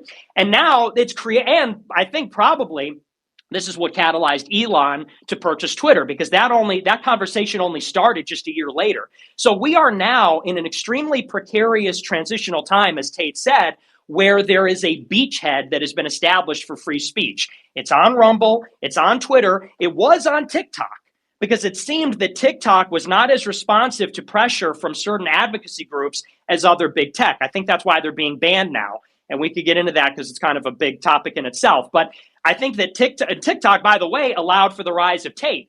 Tate could have never risen on YouTube or Instagram. They would have clocked him, banned him immediately, because at that point they had a very tested, they had a very sophisticated community guideline censorship sort of service. It wasn't until TikTok that a guy like Tate would be able to blow up in the era of censorship. So TikTok, X, Rumble are our free speech beachhead. Consequently, when people are able to talk to each other, they become a lot more right wing. And I think that's why you're starting to see, and I'm not the only one to notice this, people are moving to the right culturally. It seems that cancel culture's over. It seems that, a lot of narratives are changing about crime or about immigration or about even the war in Gaza, the genocide in Gaza right now. So this is really a war about social media, and social media is so powerful that it can be more powerful than the money. The money used to control mass media because you had to pay huge advertising money to television and radio to keep that stuff afloat. Now anyone with a smartphone can join up and access social media and blow up and make a viral video and then have influence, and that comes with it political power. It's dangerous, but that is how we can fight an asymmetrical political war against entrenched, institutional, rich, powerful forces. And there may be an argument that there should be guardrails to this. At the same time, if we live in an open society, if we're to derive the benefits of this so-called laboratory of democracy that we have, you have to let people talk. Because what seems to be coming the other way is they say, on the one hand, we live in a democracy and an open, free society, and we have a free press, and everyone has the right to vote. And so everyone's entrusted with that responsibility. Everyone can vote, and everyone, we're all created equal, and it's a participatory system. But then when people get on Twitter and they like the wrong people or they have the wrong opinions, then they say, oh, you're not smart enough to parse. You're not smart enough to discern information. We have to ban certain people. We have to ban misinformation because people they're believing the wrong things, having the wrong information. And it's like, okay, so either we live in an open society or we don't. We either live in a society where people are participating and they have rights. And I think what Tate is saying is true. Power rests on two things: legitimacy and force. That's where authority comes from. Most of the population recognizes that the government has the right to rule. Most people recognize the government has sovereignty. So when the cops arrest people, people say that's a legitimate exercise of authority. That's legitimacy. When people don't believe the government has legitimacy, when they don't believe in their legitimate authority, that's when it becomes necessary for government to use force. If people start to say, hey, this election was rigged and Biden's illegitimate and all these institutions are lying and they're in on it, then they start to say, the cops, the military, the government, they don't have legitimate authority. We're going to resist them.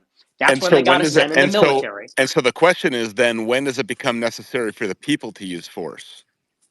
Well, I think that's a dangerous, I wouldn't say that in a public forum because, if you start to say, hey, we're going to overthrow the government, then they come and kill you or throw you in jail. But Would you in a private forum? I just want to finish my point. So to finish my point, the only way for America to correct course right now is for there to be reforms. The people don't like what's going on. For the government to maintain its legitimacy, it cannot clamp down on social media and use brute force and say all of a sudden, oh, well, you've had too much to think. This is actually a technocracy. We're engineering public opinion through algorithms and media. Like that is too much for the population to bear. Either we'll live in tyranny and misery, or there will be a violent confrontation, and that is going to be ruinous for America.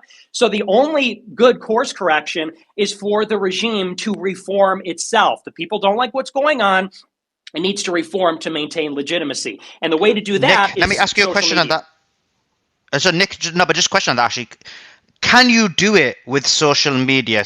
And the question is this, because social media has an impact. It has certain level of engagement, but there's a reason, like you're back on social media. We've got many of the panelists on here who are on social media, but would never be allowed on mainstream media. And the mainstream media at the moment, whatever the medium is, whether it's TV, whether it's newspapers, whatever the medium is, still controls the narrative, right? And so when you look at it, there is still a disproportionate effect.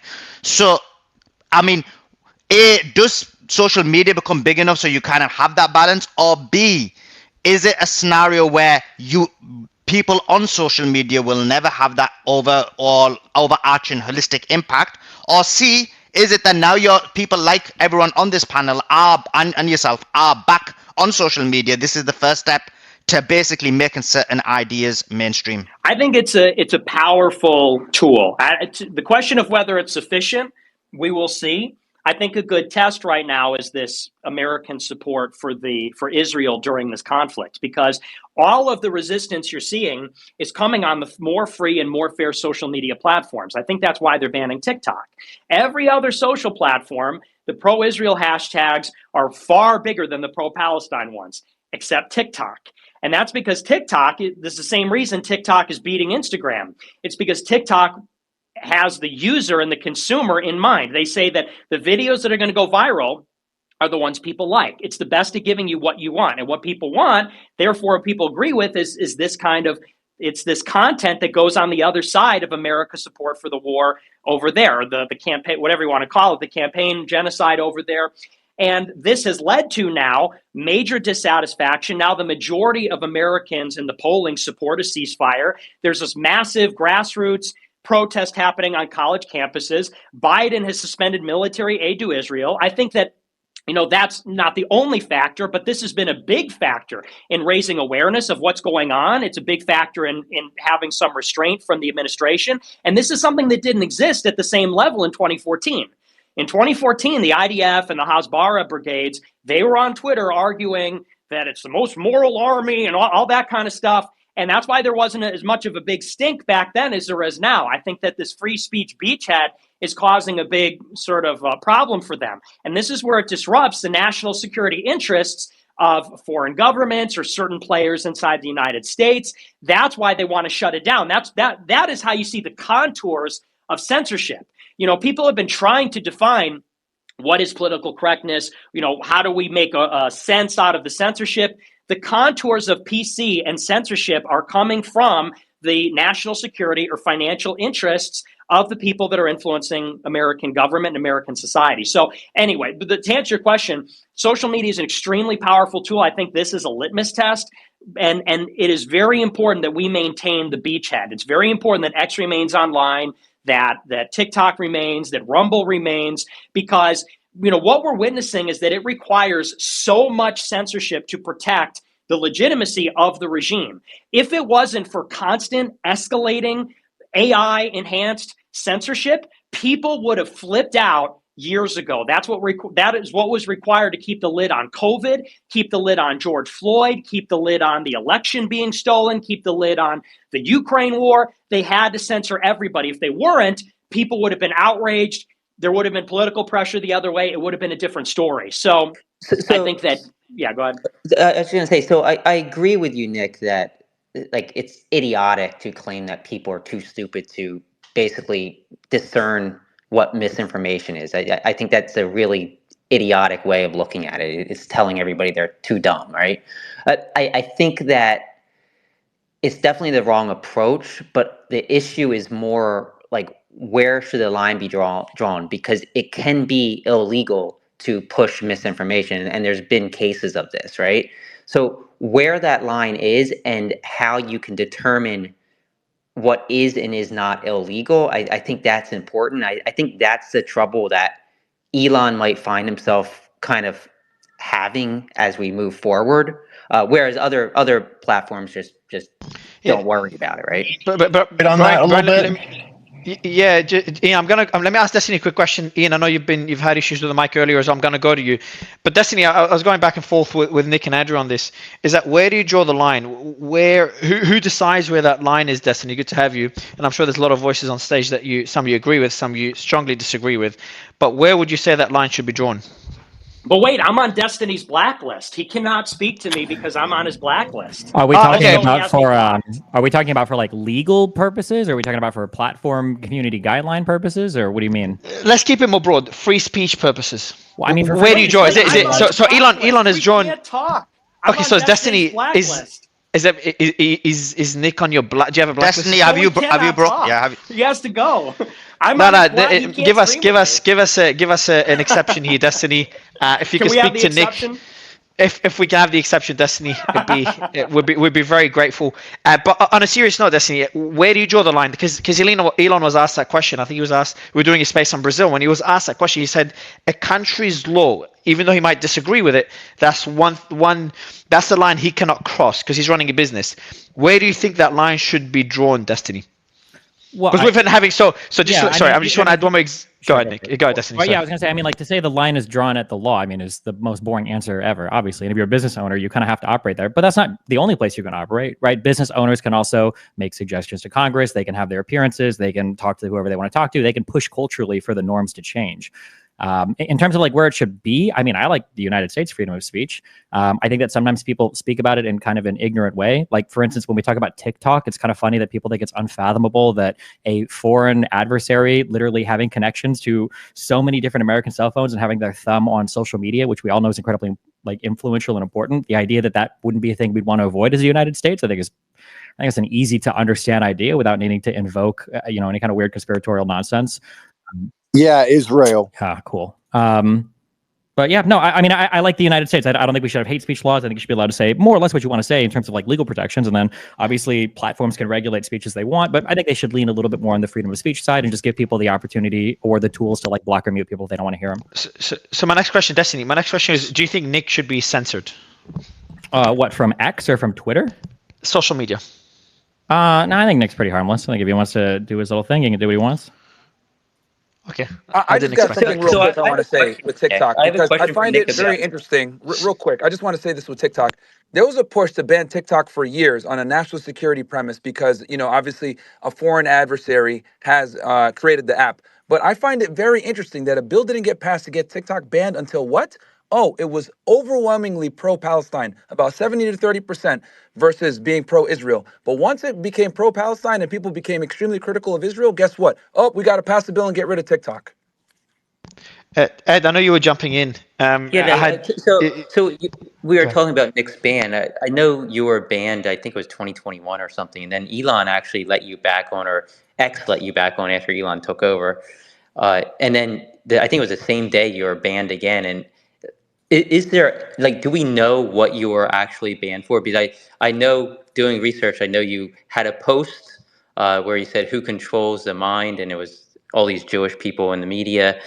And then you also were in a space where you said, yes, we love Hitler, bitch. Do we know which of those got you banned? Well, when I got unbanned, I was under the impression that the new principle was free speech. So I didn't say anything illegal. And they didn't tell me what I was banned for, but I only posted 3 things. I posted the red media. I said I did my Twitter space, and that's funny. You think, you said you love Hitler. I love everyone. I love you. I love Destiny. I love everybody. But it's very different saying. But it's 2 seconds. Guys, 2 seconds. So this is the slippery slope.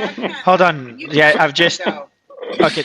Yeah, I am speaking, so I'm not letting it go. But Nick, do you think so? First question, and we'll ask Elon that question on why you were banned, if he manages to drop by. But the question is, do you think that particular statement? So obviously you can't compare loving Destiny to loving Hitler for obvious reasons. But do you think that's the statement that got you banned, or do you think it was something else? Nick Fuentes. And I hope you're not being banned, right? I don't know if he's rugging or his account just got banned again. I'm being honest. I think. Hey, can I say something real quick? Go ahead, Destiny. Go ahead, Destiny. Go ahead, Destiny.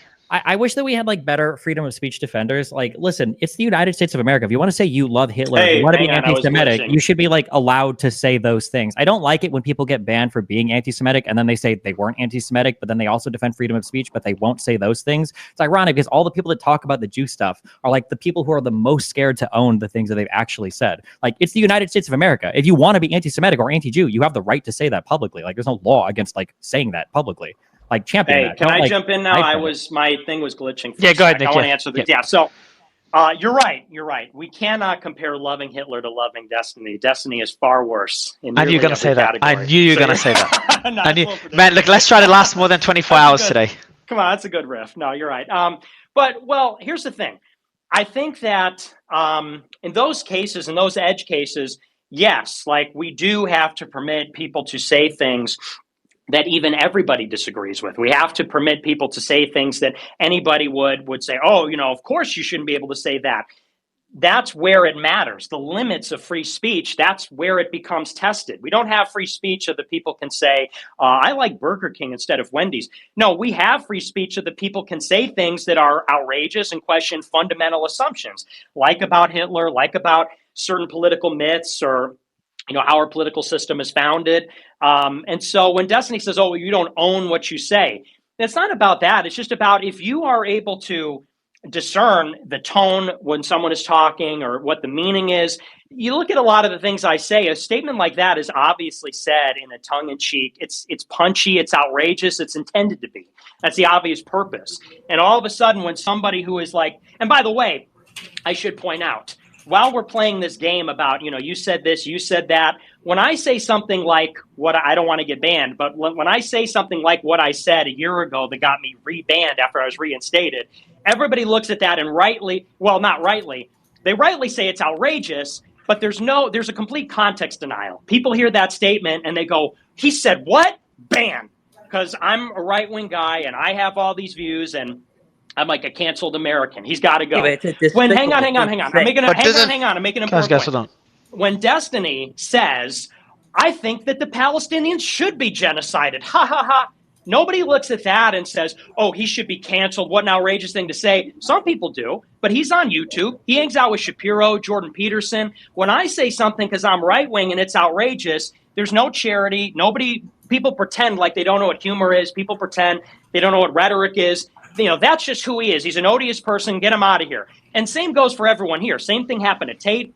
Similar things have happened to Elon. It's happened to Alex Jones. When left-wing people do or say things that are just as bad, just as racist or just as violent or whatever, it's always with them, oh, well, I'm sure he was joking. Hassan Piker can say, we deserve 9/11. As far as I know, he's still on Twitch. I'm not. But what is materially different from saying America deserved 9/11? 3,000 souls innocent were killed. We deserve that. That's a fine statement. You're on Twitch and Twitter, and there's no censorship. When Destiny says, I think Palestinians should be genocided, ha ha ha, he's still on YouTube. He's still on all these platforms. Nobody even thinks twice. When Nick Fuentes makes a joke, when I say something like, oh, whatever I said, I don't want to say it again because I don't want to get banned. Oh, well, he's a horrible person. He's an avowed neo-Nazi. Look at what, they're going to reprint the quote like Ed Krasenstein did without the laughing or the tone. And that's BS. Like, let's just be honest. Everyone can recognize what's going on there. So let me, Destiny, hold on, guys. Nick, just a quick question. Just on that specific point. Before that point, Sully, just because there was something mentioned, there's some important sensitive things. So Destiny, on the joke that Nick, and obviously it's a joke that many will find insensitive, offending, etc. On the joke of you being a more despicable person, I think he said, than Hitler. Now, I think he meant it as a joke. Do you think such jokes, Destiny, you said that Nick is on your blacklist. Do you think such jokes should be censored or they should be allowed? What's your position on that, Destiny? If you're talking legally, I think you should be allowed to joke about whatever you want to joke about. But again, like the problem again is like the advocates for freedom of speech are so like fucking boring and dishonest. Like Fuentes is not banned for telling jokes. Fuentes is banned because he jokes about things he actually believes, right? The difference between like me and Fuentes is if you ask me, Destiny, do you think all the Palestinians should be genocided? I mean, if you listen to the rest of that clip, I go, man, it's like a really fucked situation. I don't know how it's going to end. It seems like there's no way out. Like that's my answer. If you ask Nick, do you really think that like Jews run 70% of the world and the white race is being bred out of existence by mass immigration that's facilitated by secret Jewish financiers who also control all of our foreign policy and make us allegiant to Israel, and they've done this for thousands of years, and that's why they're kicked out of every single. He'd be like, well, yeah, and also 6 million cookies, right? Like the difference is Nick isn't joking. No, but Destiny, Destiny, quick question. No, but Destiny, like, do you not agree that a person can ask a question? So they could believe in a certain ideological position and then ask a question that people would find harmful or find it emotionally hurting. As an example, you said you're anti-Islam or you're Islamophobic, and then you make jokes about it. So you can clearly have a position and yet make jokes about it, right? Well, yeah, no. But if you were to ask me, Destiny, why do you make jokes against Islam? I wouldn't be a pussy and say, oh, bro, I'm just joking. I would say because I don't like Islam. I really don't. I hate the religion. Like I would be honest about it. I'm not going to say to him, be like, oh, no, yeah, but okay, so let me ask Nick, and this is the thing. So why is and this is the real question people are asking, like, why is Destiny able to make those comments and someone like Nick gets banned? So Nick, same question to you. Your position in terms of whether you believe that certain people run the world or whatever it is. I mean, have you hid from that position? Like, that's his argument. Absolutely not. No, but here's the difference. People are not saying, oh, you believe that Jews have disproportionate influence in media. I don't think anyone would even disagree with that. I don't even think Jews would disagree with that. Also, it's an empirical question. So people, if they're interested, can go and look it up. You know, it's actually not a completely subjective question. It's actually quite objective. But that's not what people accuse me of. And that's like a very slippery way to frame it. When Destiny says they should be genocided, so of course I don't believe they should be genocided. Okay, fair enough. People watch my speech from a year ago or 2 years ago, and they say, oh, he wants to kill all people that aren't like him. In the same speech, I say, we love everyone. We love even our enemies. We need to pray for them. We need mercy and compassion towards them. We don't need cruelty. I think even in that same speech, not even about Jewish people or Israel, in that same speech, I said, when I look at homosexuals and transsexuals, I don't like all the cruelty visited upon them. We need to pray for them. We need to bring them into the church, blah, blah, blah. So it's like the same speech where people say, oh, Nick said he wants to kill everyone and all of his opponents. I'm literally as Destiny said with his comments about genociding Palestinians, if you look at the full context, it's completely misrepresented. The difference is the ADL and the SPLC aren't clipping Destiny's joke and throwing it on social media every time he makes a post. The difference is when an article is written about Destiny, there isn't a preamble that says Destiny, a live streamer who said Palestinians should be genocided, but they do that for me. Every unfortunate thing, joke, exaggeration, whatever you want to call it, always with the most uncharitable interpretation. That is on my Wikipedia. That is the preamble of every article written about me. And I'm not going to hide behind my real views. Okay. Are you saying that all of that was taken out of context? The words saying that we're going to kill everybody or whatever? Yeah, it absolutely is taken out of context. I mean, we have to give me a specific example. How many Jews do you think died in the Holocaust? Well, there's a specific question. How many Jews died in the Holocaust?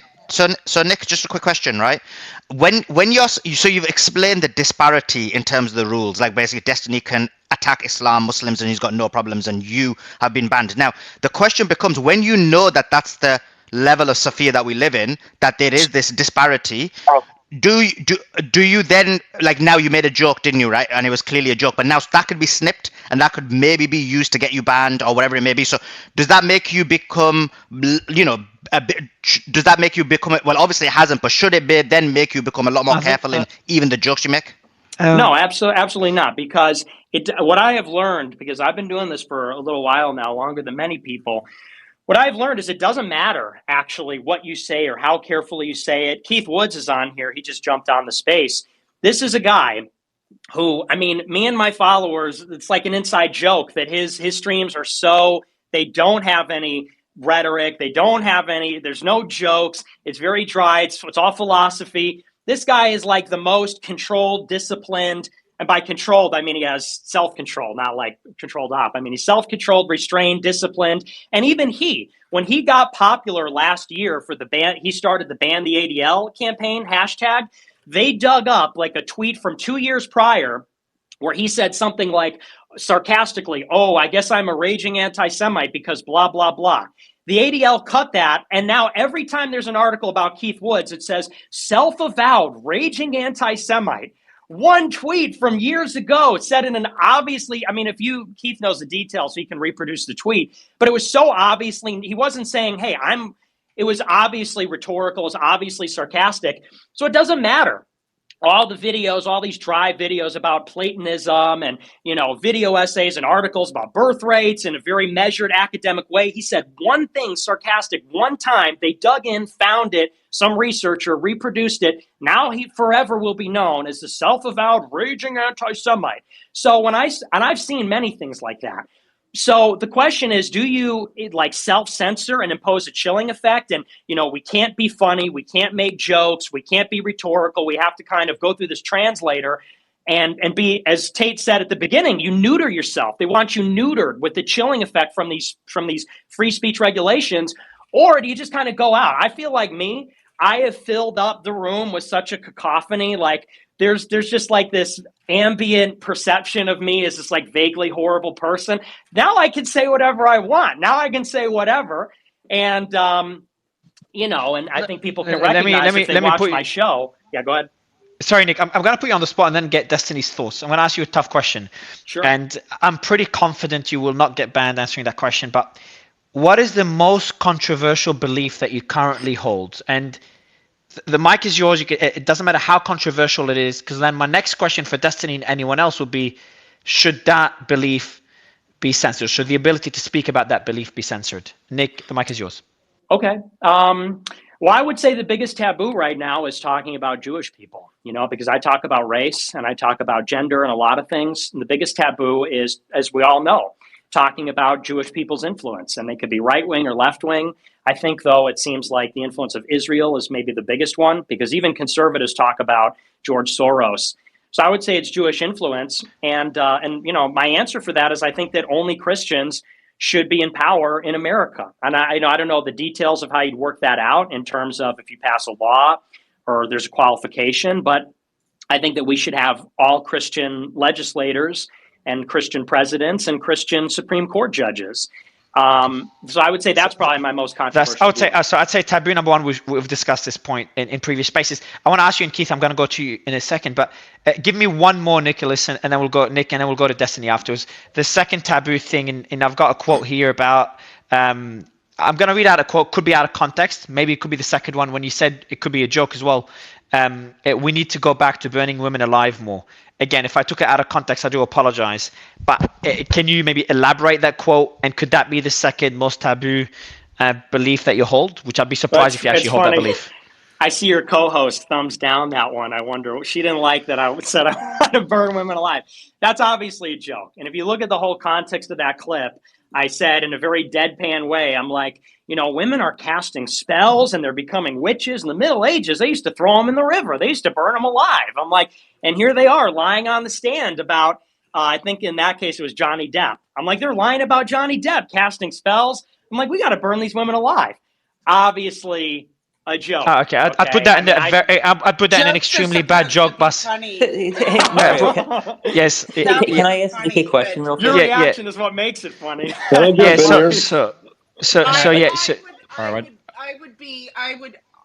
Yeah. I would stand as tribute for you to burn me at the stake, but you'd have to be tied to me. What would be funny. Before Ed and Keith, just 2 seconds. So Nick, what would be the second most taboo belief that you hold? And I want Destiny's thoughts on either of these, whether they should be censored. And I'll ask Ed the same question and then Keith. Probably my other one is that race is real. You know, I'm a race realist. I think that there's genetic differences between the races as opposed to everything being environmental. So, I mean, and those are broad categories of like, you know, talking about Jewish people, talking about biological diversity, human biological diversity. That's what people would say is the dissident right. Those are like the two biggest taboo things they believe. And then so for me, I guess that those would probably be the big two. So Destiny, these are two beliefs and I'm guessing you disagree with. So should Nick have the right to speak about those two topics on any social media platform, not just X? I mean, personally, I think that if you're large enough of a social media platform and you're hosting political conversations, I think almost any kind of mainstreamish, like if more than 1% of people believe in it, there should probably be conversation happening about it. So I would say that everything he's brought up, yeah, you should be able to talk about on most mainstream like social media platforms, assuming political conversations happen here, right? Like if you've got like a social media website for, you know, people talking about, you know, their cats and dogs, then I can understand banning the speech there. But for places like Facebook or X, you know, Twitter, like I can understand people wanting to have those conversations here, and you should be able to. But again, I would like to repeat the same thing I've said a million times. It is so boring that nobody will actually present what it is they actually believe. I don't know if it's strategy or I don't know if it's cowardice, but like what is it do you think that I'm hiding? I mean, just you just said two things up. that are objectively true that everybody believes in. Like Jews have a disproportionate. So what am I hiding? Jewish people have a hiding? What am I hiding? Like if I'm speaking, I can say it. Well, I can give a reason why people would hide their beliefs on that. I can Well, give so a like, reason why people would hide their beliefs on that. I mean, Destiny wait. got If you back. want to hide your beliefs, that's fine. But then say that. Be like, yo, I'm not going to say what I actually believe because I'm No, not going but to. so what is? You're Give me an muddying the example. I'm trying waters to, but because I can't say it. Yeah. well, a I'm lot just of saying, people like, don't. Go ahead and say it. I can't. Okay. Go ahead right now. Say a minute ago that the Jewish thing was a myth, and that like Jewish people don't have a disproportionate amount of power in the media. And Who now would you When just have I said ever that it's not an said that? objectively true hold on. thing. It's two things, okay? One, Jews obviously have a disproportionate amount, and far more than the media, probably politically. I'm not surely hearing what I'm financially. hiding. I'm not hearing what yeah, I'm what you're hiding. hiding You is made you that don't think. accusation 3 times. I'm Oh not my hearing God! an Can I example. finish a sentence? I know you're Yeah, excited to answer get the back here. question. You're talking about other I'm stuff. trying Answer the to, but you question. cut me off like every No, 2 you're seconds. not. You're going in another direction. Name one specific example because you said it now like 5 times. Yeah, Oh, you're and I'm hiding. gonna You have to won't repeat say a this. I'm review. trying to get my answer. Say it. Eventually, you'll let me do it. I know you're Okay, let's excited. hear Okay. say the Okay. example then. Yes. So the idea that Jews disproportionately represent some part of like the power structures is not the controversial nor the strong claim. That is an objectively true claim that everyone can see. The strong claim is the idea that there is a secret cabal of Jewish people that are working to undermine other races across the world that are coordinating and working through all of those structures of power. That's the controversial belief. That's the thing that you believe in and you preach. But then you come onto these platforms and you give the weak take of like, don't you think that like most of the people's in charge are like kind of more Jewish than like they really should be? Or the same thing with like the race and IQ thing. Like everybody who's reasonable at anything should acknowledge that there's going to be genetic differences, probably even genetic differences between groups of people. But that's not your claim. Your claim is black people are dumber due to genetic reasons on whole versus white people. Like that's the strong claim. You make the weak claim that is like everybody believes in it, but then like the strong claim goes unsaid, and that's usually what people are upset about. Which you can argue. Yeah, okay. So let me own up, like man up and own your positions. Don't like say the most milquetoast, like obviously true things ever, and leave all the controversy, behind you. That's weak. Yeah, see, the difference is that when you say these things, you're rephrasing them in the liberal perception way. You say, well, if you believe in race realism, that means you believe black people are dumb. No, if you believe in human biodiversity, you believe that there are genetic differences between people. IQ is a heritable trait, and blacks have a lower average IQ on average than white people. That's also a statistical fact. That's also true in SAT scores. It's also true in IQ tests globally and in America. I've never hid from that. I said that in front of a crowd of black people at Iowa State. I said that in front of Myron. Hang on, and Myron is here. I said that in front of a panel of all black women on Fresh and Fit. That's a fact. Because you're just reframing what I'm saying. I'm not reframing it. You're saying that if someone believes in genetic differences, then that means that you believe black people are dumb. No, and if you say that Jewish people influence society, you believe in a shadowy cabal where they're like evil wizards and blah, blah, blah. Yeah, so it's like, of course, I'm not going to say the caricature and the reframing that you're giving it because you disagree. You don't like that people find it persuasive. That's why you put me on a blacklist and said, I will never stream a Nick Fuentes. But because you're not saying anything controversial. When I'm on a big space, then you got to show up to derail and disrupt and say, oh, all the persuasive stuff, well, he's just lying. There's secret evil views that he has that, well, you just aren't hearing right now. So that's why you're going to break your one rule. You come on the podcast, even though you quote unquote. I know you're obsessed with comic book villains. Because as you said, I do like that movie. Because as you said a couple of years ago, you don't like when people like me talk to a large audience. I mean, you're the one that's hiding a political agenda. 7 people DM me to come here. Okay, so I decided to come and hang out. That's weird. My career was over. Real quick, reframing. Hold on. Just Ed and Keith. I want to ask you both the same question. It's like seeing that back and forth between Nick and Destiny. Is there anything in that back and forth that should have been censored? Is there anything that could have, that could be considered hate speech or could have led to violence and should not be allowed on X or any other platform? Look, I think it should be up to the platform itself. If a platform wants to censor certain types of hate speech or certain types of incitement of violence, I think they should be able to do that. Even despite sorry to interrupt you, Ed, but despite the amount of influence they have now compared to 10, 20 years ago, like if you give them that right now and they all just meet in one room, they can essentially control speech around the world. Yeah, but I think that's their right as a corporation. I don't, Ed, what's the platform's primary objective? The platform's what platform are you referring to? All of them. Why do social media companies exist? What's their primary objective? To make money. To make money.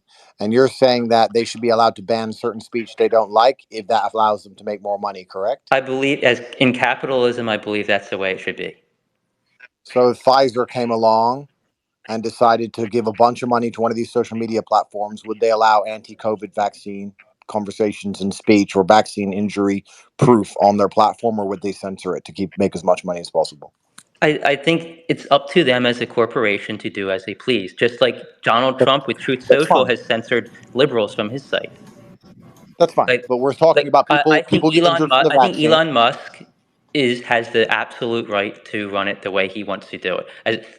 That's fine. And under his terms, that is, as long as something doesn't break the law, and I guess that can be, you know, subjective to some, like what's going on in Brazil. I think that's his right, and I think, you know, if that's the best way to run it, that his platform will probably succeed. I Cool. think. So vaccine. I understand what you're saying. So vaccine injuries do exist. However, the platform's objective is to make as much money as possible, and Pfizer is funding the platform, so they're going to pretend vaccine injuries do not exist. So they are purporting a false version of reality. They are creating and aiding the matrix and making people believe a version of reality that is not true, primarily for financial profit. And those with the global centralized capital can control narratives and can control the world even at a better level than most political parties. Would you agree with that?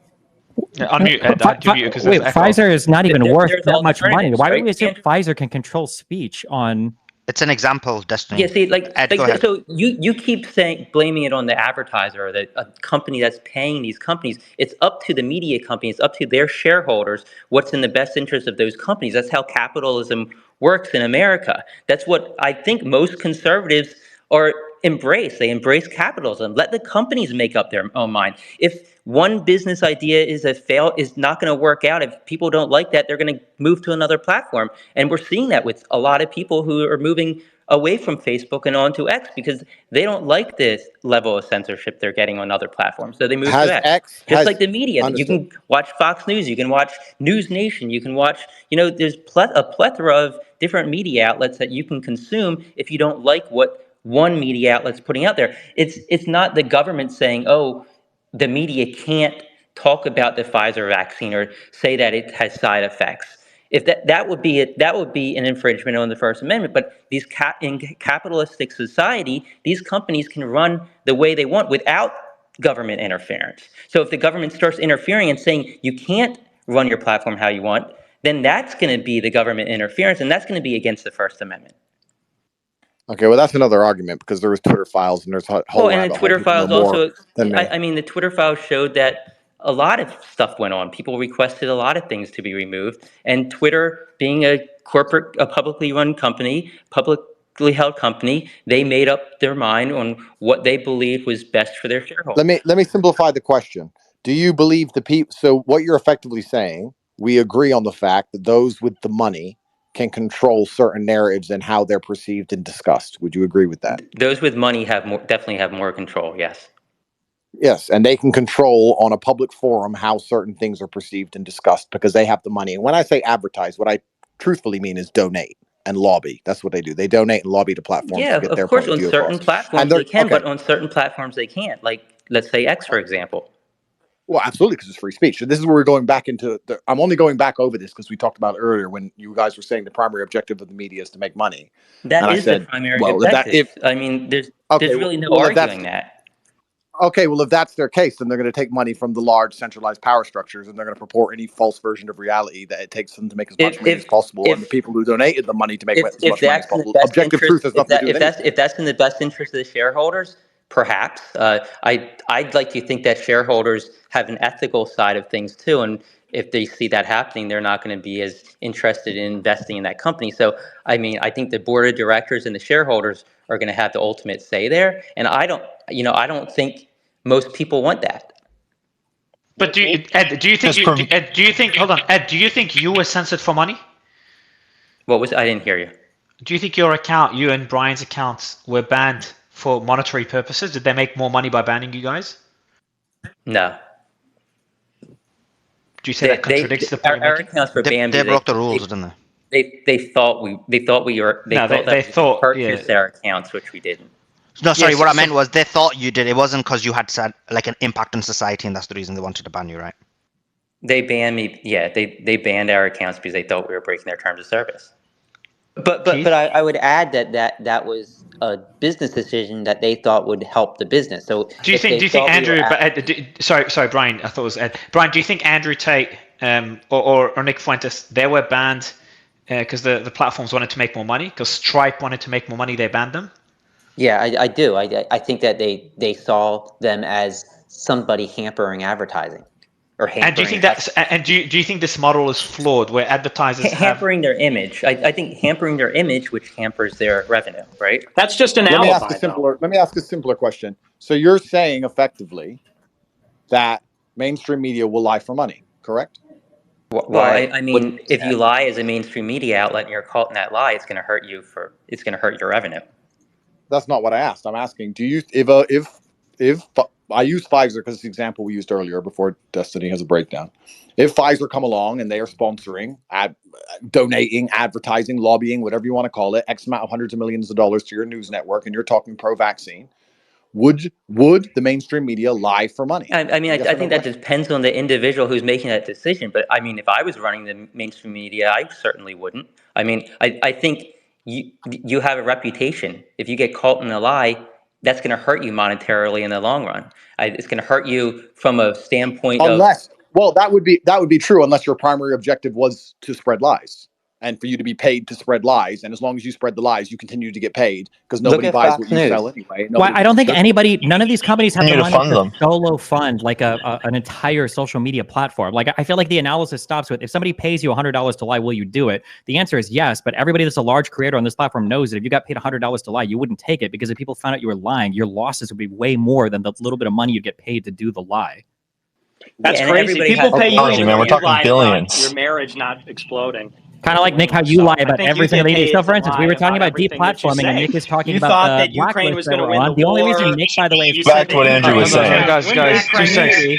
spam reporting people. That's the only reason. Andrew, but the what you said is that I think the media will lie for money. I think you're right there, and I think Ed cannot disagree. But then, isn't that going to be their downfall? Like, this is not sustainable either, because they This eventually is lose the thing. trust. This is the missing element. They will lie for money, and then we're talking about how that's going to damage their reputation, which has happened. Nobody trusts them. Nobody believes them anymore.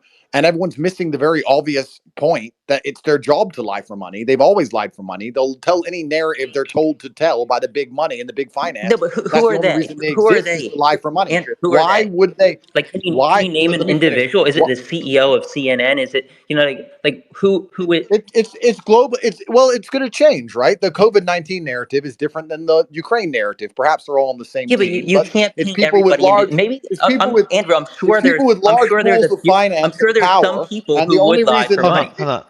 I'm sure there's some people who would lie for money. You're right, but to No, say that the mainstream media would lie for money, like everybody in the mainstream media, their goal is to lie for money, just to put money in their pockets, and they're willing to tell lies. That's ridiculous. I mean, you're judging every it's individual not. person.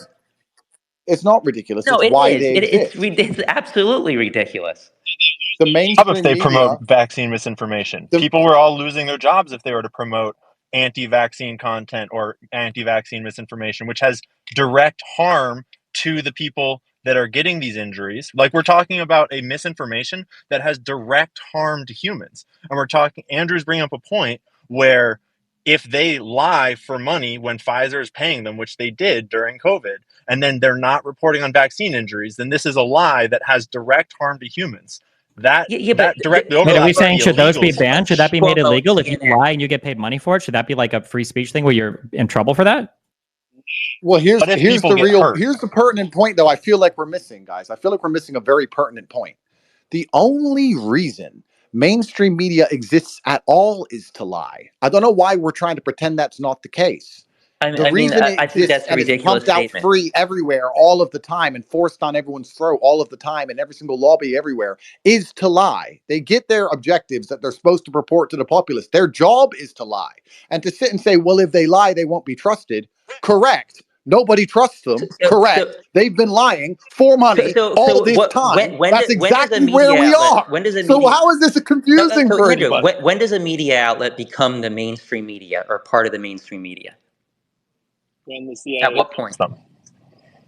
Well, Well, that's an interesting question. I mean, you have state broadcasters for a lot of countries, and I'm sure that in each different country, you have their state broadcaster with their particular narrative they want to push and enforce. I'm sure the Chinese state broadcaster and the Russian state broadcaster and the British state broadcaster will look at the same series of events with a completely different spin and a completely different narrative that they'll try and push to the populace, which they think is best in their national interest, which means it comes from above. It's not organic. It's not just accidental. They put together the narratives they're told to, and they push it to the population. They're professional liars. Yeah, That but is their job. don't you think that every media outlet wants to reach that point of being considered the mainstream media because that means they're the biggest media in the country? So at a certain There's point, you like become 5 part of the mainstream. At conglomerates. a certain point, you become part of the mainstream It's media, those right? 5. So at that point, do you just start lying? I mean, it's a ridiculous narrative. Sure, there's What's people who ridiculous to lie in say the that media. there's like That a free happens. market for media. There's 5 major conglomerates that own most of the media. So to pretend this idea of like, well, they're rising and falling and they're in competition.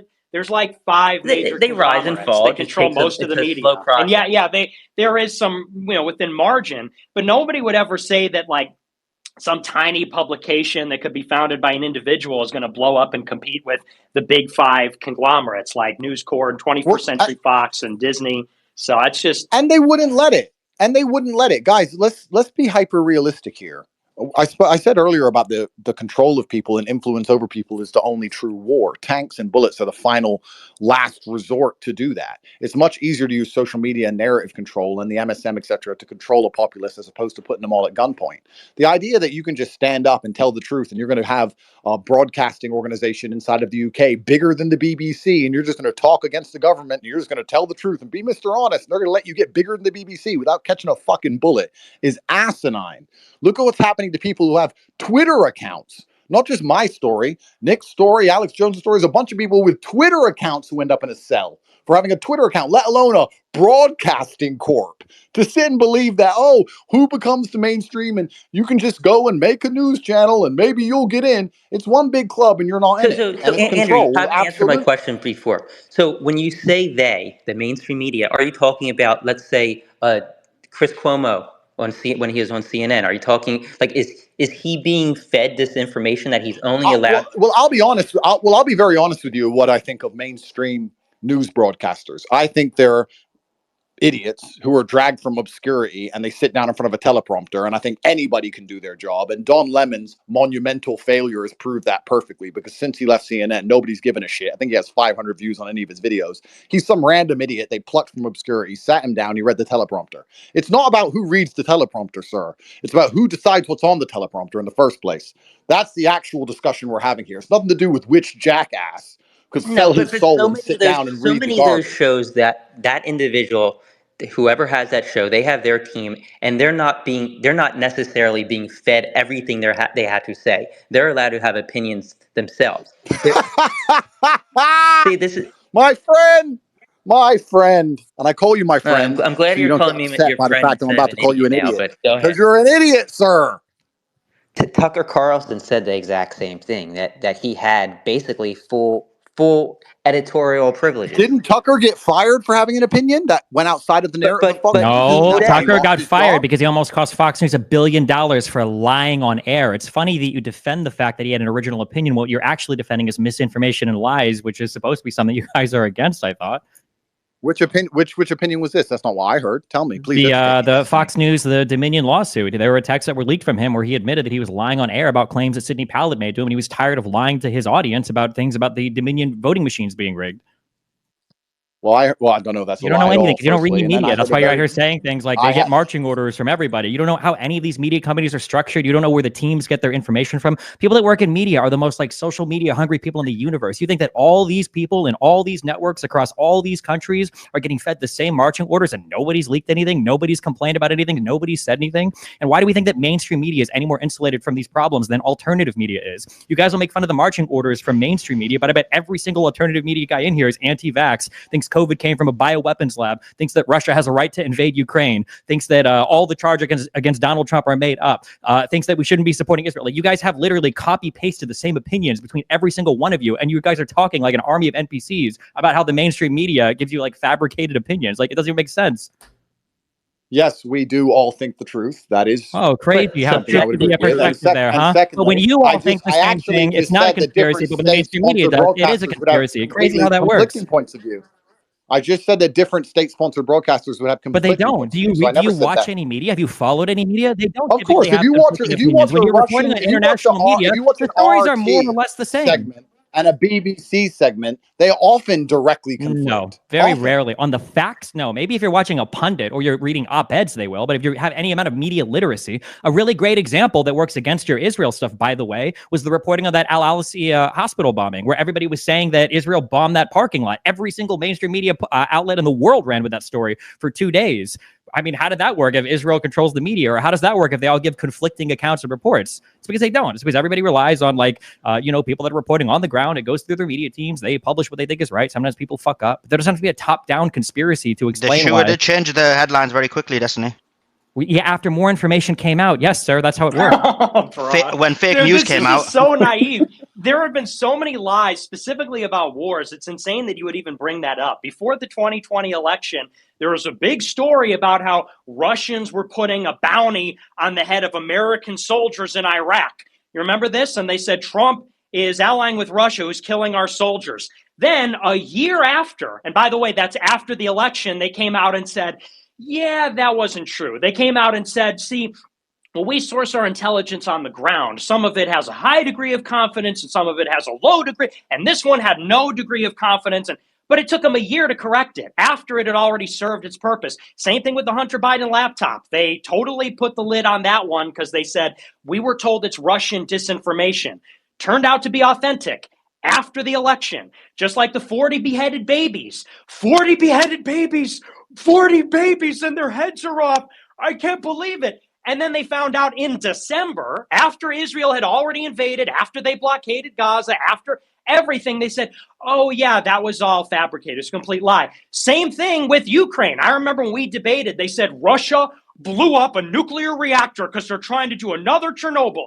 Turned out that was bullshit. So those are just like off the top of my head, 5 examples about 3 different conflicts where, they reported it serves its purpose, and then they revise it a year later after they got what they wanted. And you, because you believe their alibi, because you don't understand the distinction between power and powerless, between government and people, you say, no, I think they got more information. They found out that the propaganda that they created for their efficient purpose, they found out that was a lie because, these are just really earnest people like you and I trying to get it right, as opposed to very interested parties in government, finance, wherever you find it. So those are just a few examples off the top of my head. They learned more information, just like in Iraq, right? People They just learned get there were no stories weapons of wrong. mass Maybe destruction in it's Iraq. possible because it happened on the other side too. How many people were saying, "Oh, there's no way that Russia's going to invade Ukraine. That's bullshit. The U.S. intelligence must be lying because Nick said that they lie about the intel all the time." Well, guess what? That happened.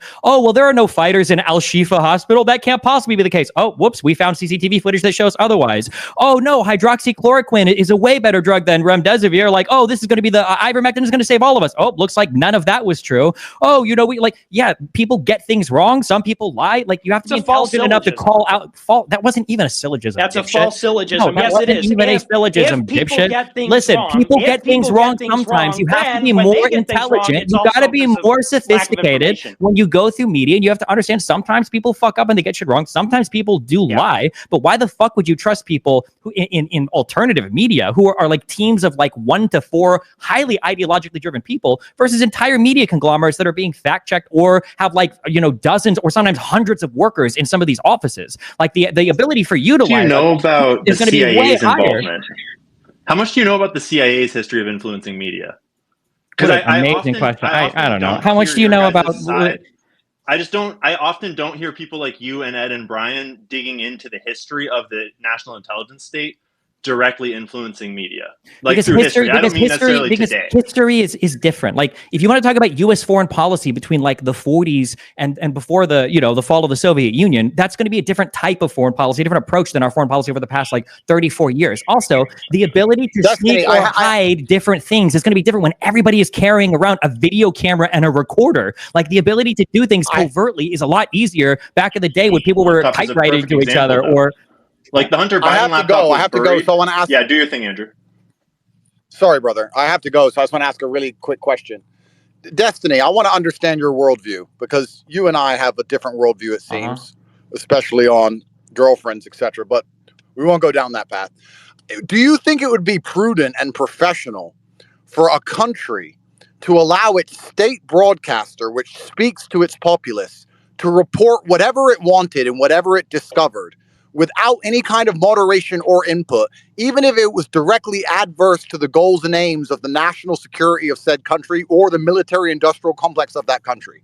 Do you think they would allow the state broadcaster to just report whatever it wanted fairly without anyone telling them what to say or any narratives to hold, even if it's directly counter to the interests of very powerful entities within that nation? Do you believe that we operate in a world that fair? Because do you think that would be prudent and professional? Confidence is a valuable thing, and if your country doesn't trust you, it doesn't trust the media, if it doesn't trust the leaders, and if you've got ways to hold them accountable, like via voting, then yeah, if you fuck around with your population and people find out, you're going to be held accountable for it. Arguably, that's why Trump won his election.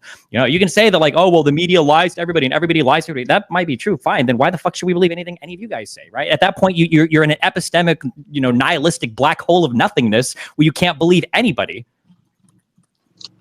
The fact that you believe a country X, will have military aims, it will have agricultural aims, it will have political ambitions, it will have trade aims, whatever they are, to compete in this globalized market, and they need their population to believe a certain point of view to be as competitive as possible against the other nations, and they're just going to allow their state broadcaster to broadcast whatever they want, even if it's counter to their own narratives and interests, is so ridiculously naive.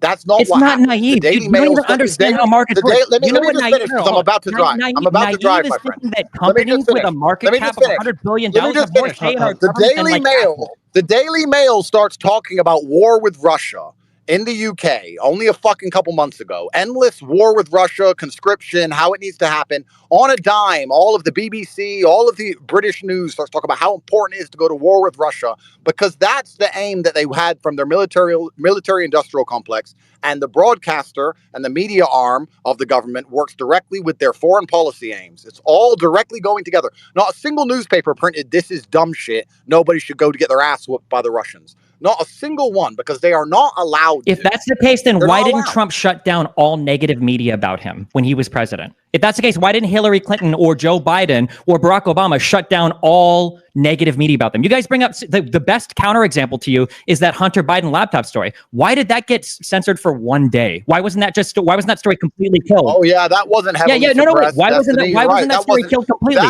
That is the most talked about story. Your example of media censorship is like the most talked about story in the past 10 years of online media.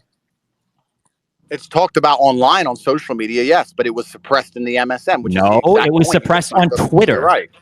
No, The New York Post in every story, story by doing what Nick The big deal says. about Twitter the big deal about the New York Post story was it being suppressed on Twitter and Facebook, but it came back in like a day. So the question If you is, search if the Google right now- government, if the Destiny, government Destiny, was quick able question. to control things so well, why didn't they shut that story down completely? Destiny, let me ask you a question on that. Isn't that because they censored it because there was a specific reason to do so? Because the reason you censor it is because you want the election to go in a certain way. Once the election's Didn't over, the intel agencies tell them to do that? Didn't the intel agencies tell them to suppress if you actually that? read the Twitter files, I know how much you hate reading. 51 If you actually CIA read them, experts. no, they didn't. No.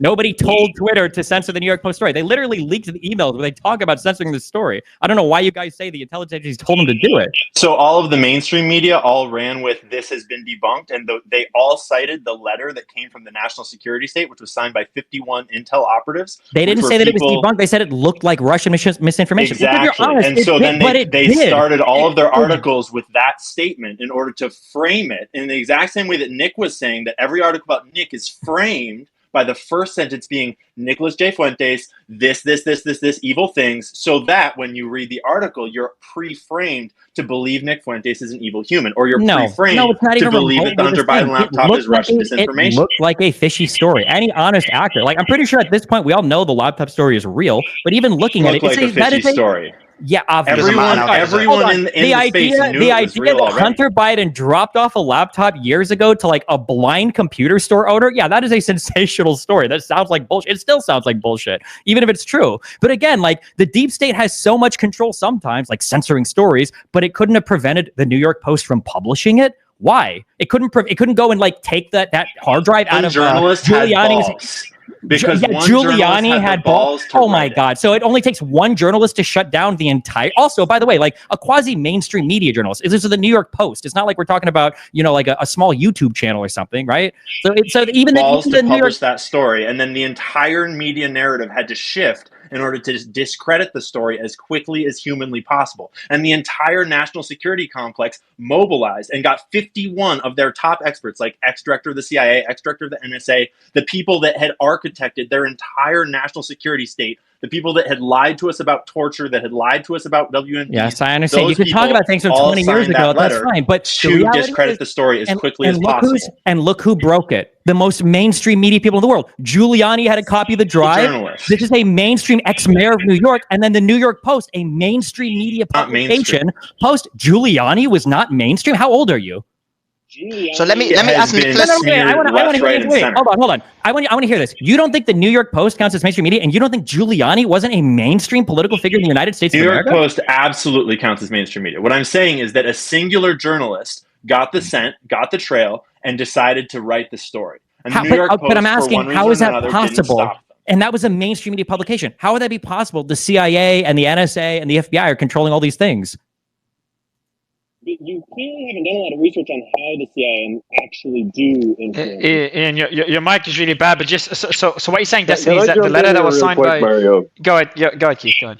Saying is that when you actually research how the CIA influences journalists, it's not like journalists are literal robots where the CIA has a literal game controller where they actually like move their mouths. They peddle influence through payoffs or through like promotions or through just making friendships. Like it's not as simple as just saying we literally control everything that everyone says. That's not how the world works. No, it's not. Hold on, it's easier to censor one story by like contacting a journalist and threatening his family than it would be to falsely get like every single intelligence agency or like 51 different officials on board with censoring a story. It doesn't make sense. It would be way easier to get the one journalist guy like to just like show up at his house and steal the drive. Experts worked for them.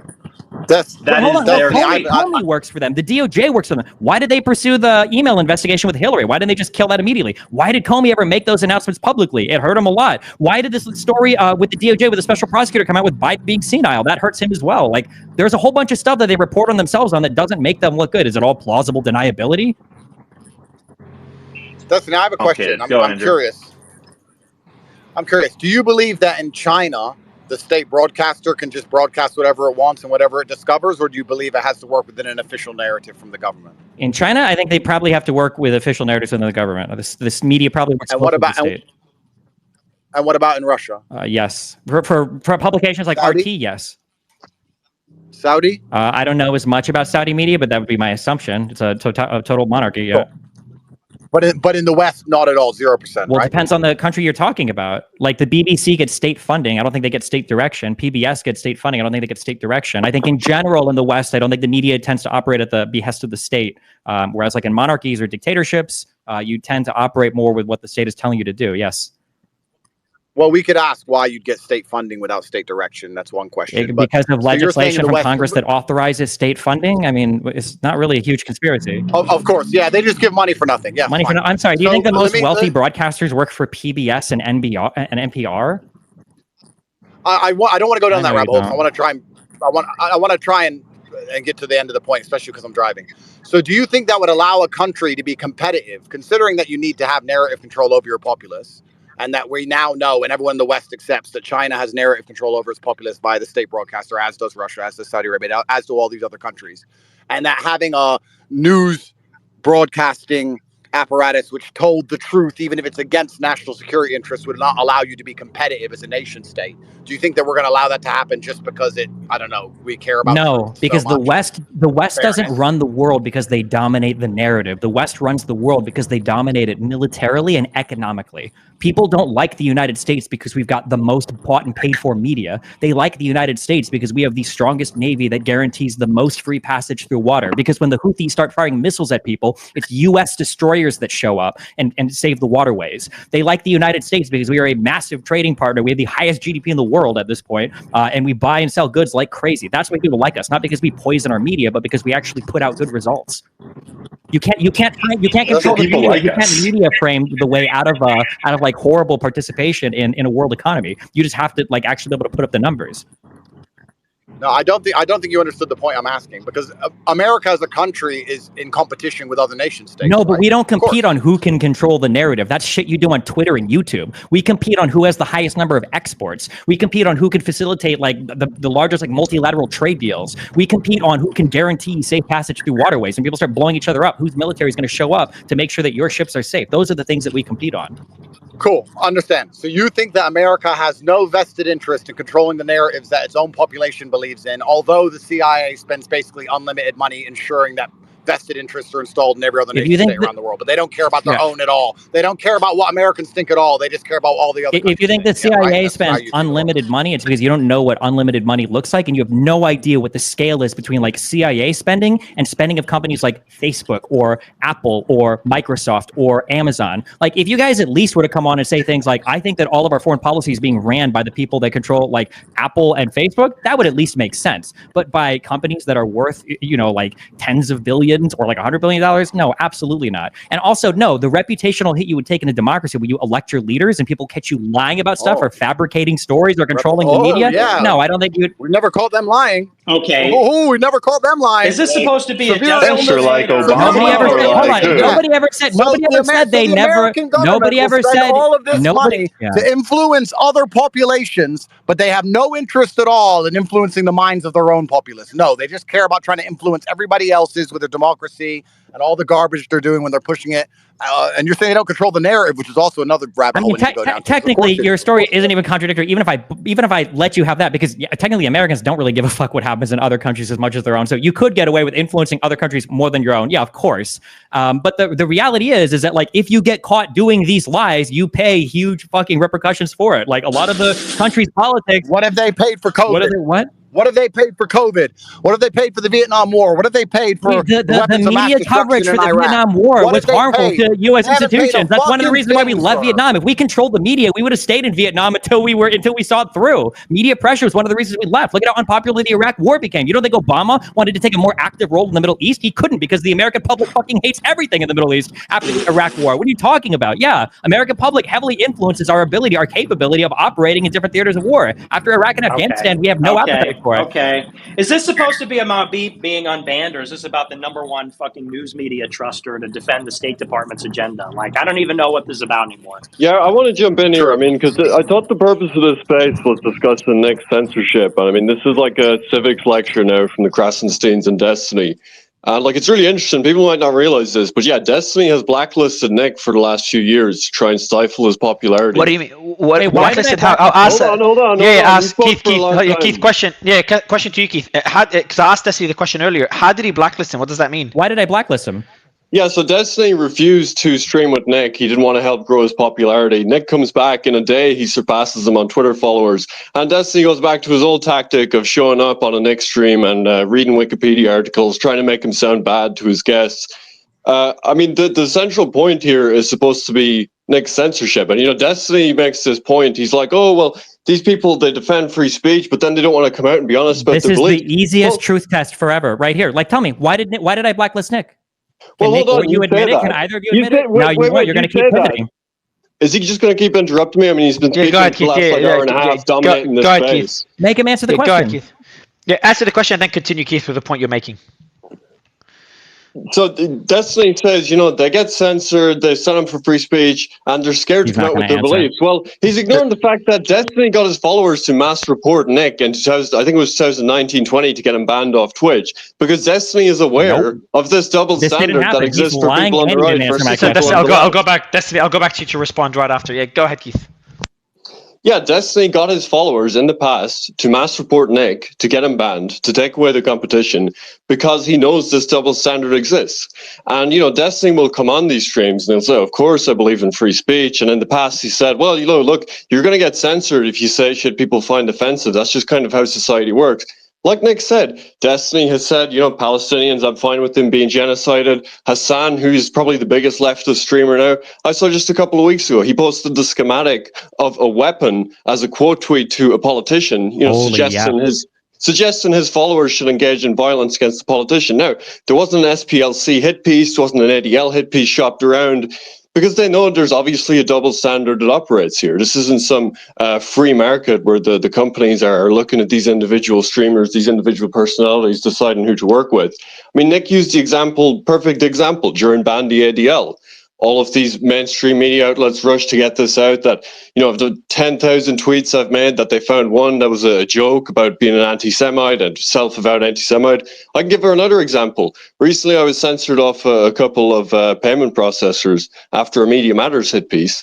Media Matters hit piece references an SPLC hit piece that says I'm a Holocaust denier. Now, I've literally never made a public statement about the Holocaust in my life, right? It's illegal in most of Europe. But that is shopped around. Leftists send these to payment processors, they send these to platforms. Did they include sorry to interrupt, did they include a quote, or did they just make that statement without any quote, without any... No. The original article that it goes back to, which is shopped around all these various outlets now, there's no link, there's no quote. It's just put there by leftist activists. That is used to censor people. And what you realize about censorship is, there's no debate or discussion going around here. These employees get these pieces handed to them by organizations that are supposed to have a reputation like the ADL, the SPLC, and they just hit the button.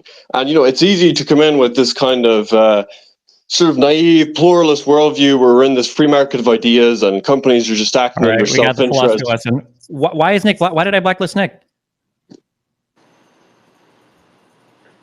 You blacklisted him to stop his popularity.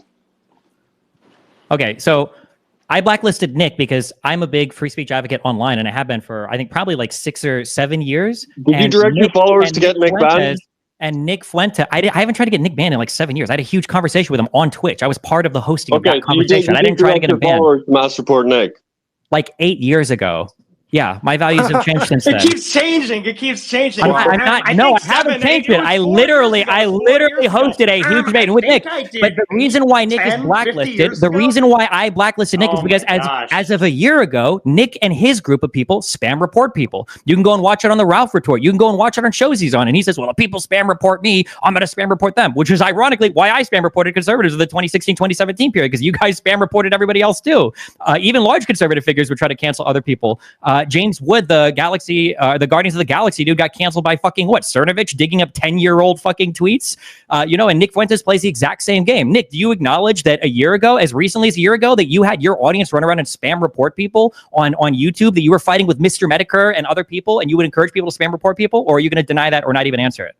Really? Did you do that to Keffels and to Hassan last year? Why are you pivoting? Wait, do you want to answer that question? Well, answer. No, I asked you a question. Nick, you're the freedom of the speech guy. Nick, answer the question. Keffels and Hassan? Nick, he won't answer the question. So that's what I mean when I say they won't own their positions. They're Did you do it to Keffels and Hassan? He's not going to answer it. And anyway, that's just to be clear. That's why he's on my blacklist. The reason why he's on my blacklist. So would you? I wouldn't call this. I wouldn't call this censorship. But Destiny, why it hasn't seemed to have worked? Like if you look at Nick's following now, despite all the censorship, did it help him in your opinion? It's not about if it helps them. I just don't like to signal boost people that engage in like mass reporting. And Nick's community does that like crazy. Mass reporting against Keffels and Hassan. Notice how he doesn't answer the question? It's because he keeps dodging. You're just a liar. People can post the clips. Destiny had Keffels and Hassan mass reported last year. He had a tenuous explanation. Me and Destiny collaborated. Every time Nick yaps like this without answering my question, it's because he knows he doesn't have an answer to the question. So let me go. Nick is the one on here talking about freedom of speech. Make him answer the question. Make him answer the question. I'm just wondering. I'll leave it with him. So I think both of you haven't answered the question. But Nick, I'll give you the mic again, you and Keith, because I know Keith was waiting for a long time. Either Keith go on or we'll go to Nick. Yeah, let me jump in here. So. Let him ramble. He means without answering. And now another interruption. The thing is, let me. Oh, good. So let's just take a breather, please. Go ahead, Nick. Thanks, Destiny. Thank you. So the thing is, I mean, I think the big point is I'm banned for 7 years from some platforms, banned from Twitter for 3. I get platformed on here. Mario, you, before you even put out the tweet, say, well, just on the record, I don't agree with most of what he says. We have to bring in 4 left-wing Zionist Jews on the space, and that's not good enough. Then we got to bring in Destiny, who for years has been saying, for whatever stupid reason he can say, well, I'm not going to stream with him, but he is going to show up on this one when it's a big platform. And that just goes to show the disadvantage that people like myself have. You know, Destiny is on YouTube, he's on Reddit, he's on Discord, he's on Twitter. Despite saying equally awful things, jokes or not, he's engaged in mass reporting like anybody has, whether it's a year ago or 7 years ago. But a person like me, I've been banned from everything. I've been lied about by everybody, lied about by the ADL, SPLC. They've never written anything about Destiny. There's no pressure to get him banned from anything.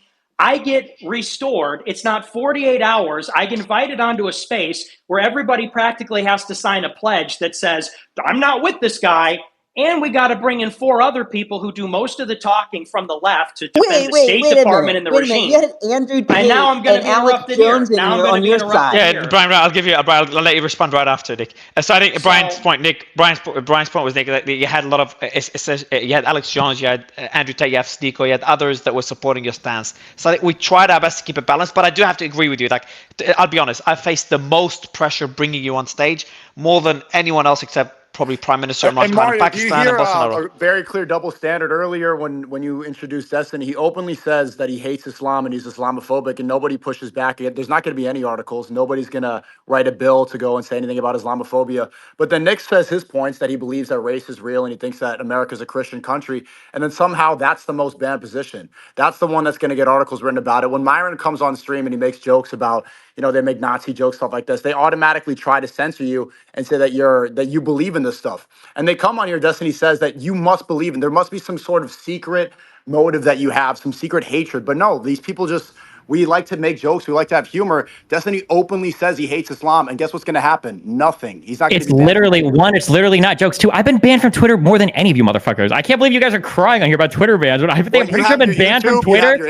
I've been banned from Twitter. Yeah, that's good. I've got some. I'm banned from Twitch. Right. And I was banned from Twitter for longer than you and fucking Fuentes over here combined. And you guys lie about why you get banned from your platforms anyway. Just like Nick Fuentes won't answer why he's on my blacklist. He also lies about why he got no blacklist. Let's move away. Because he was fighting with a flight attendant.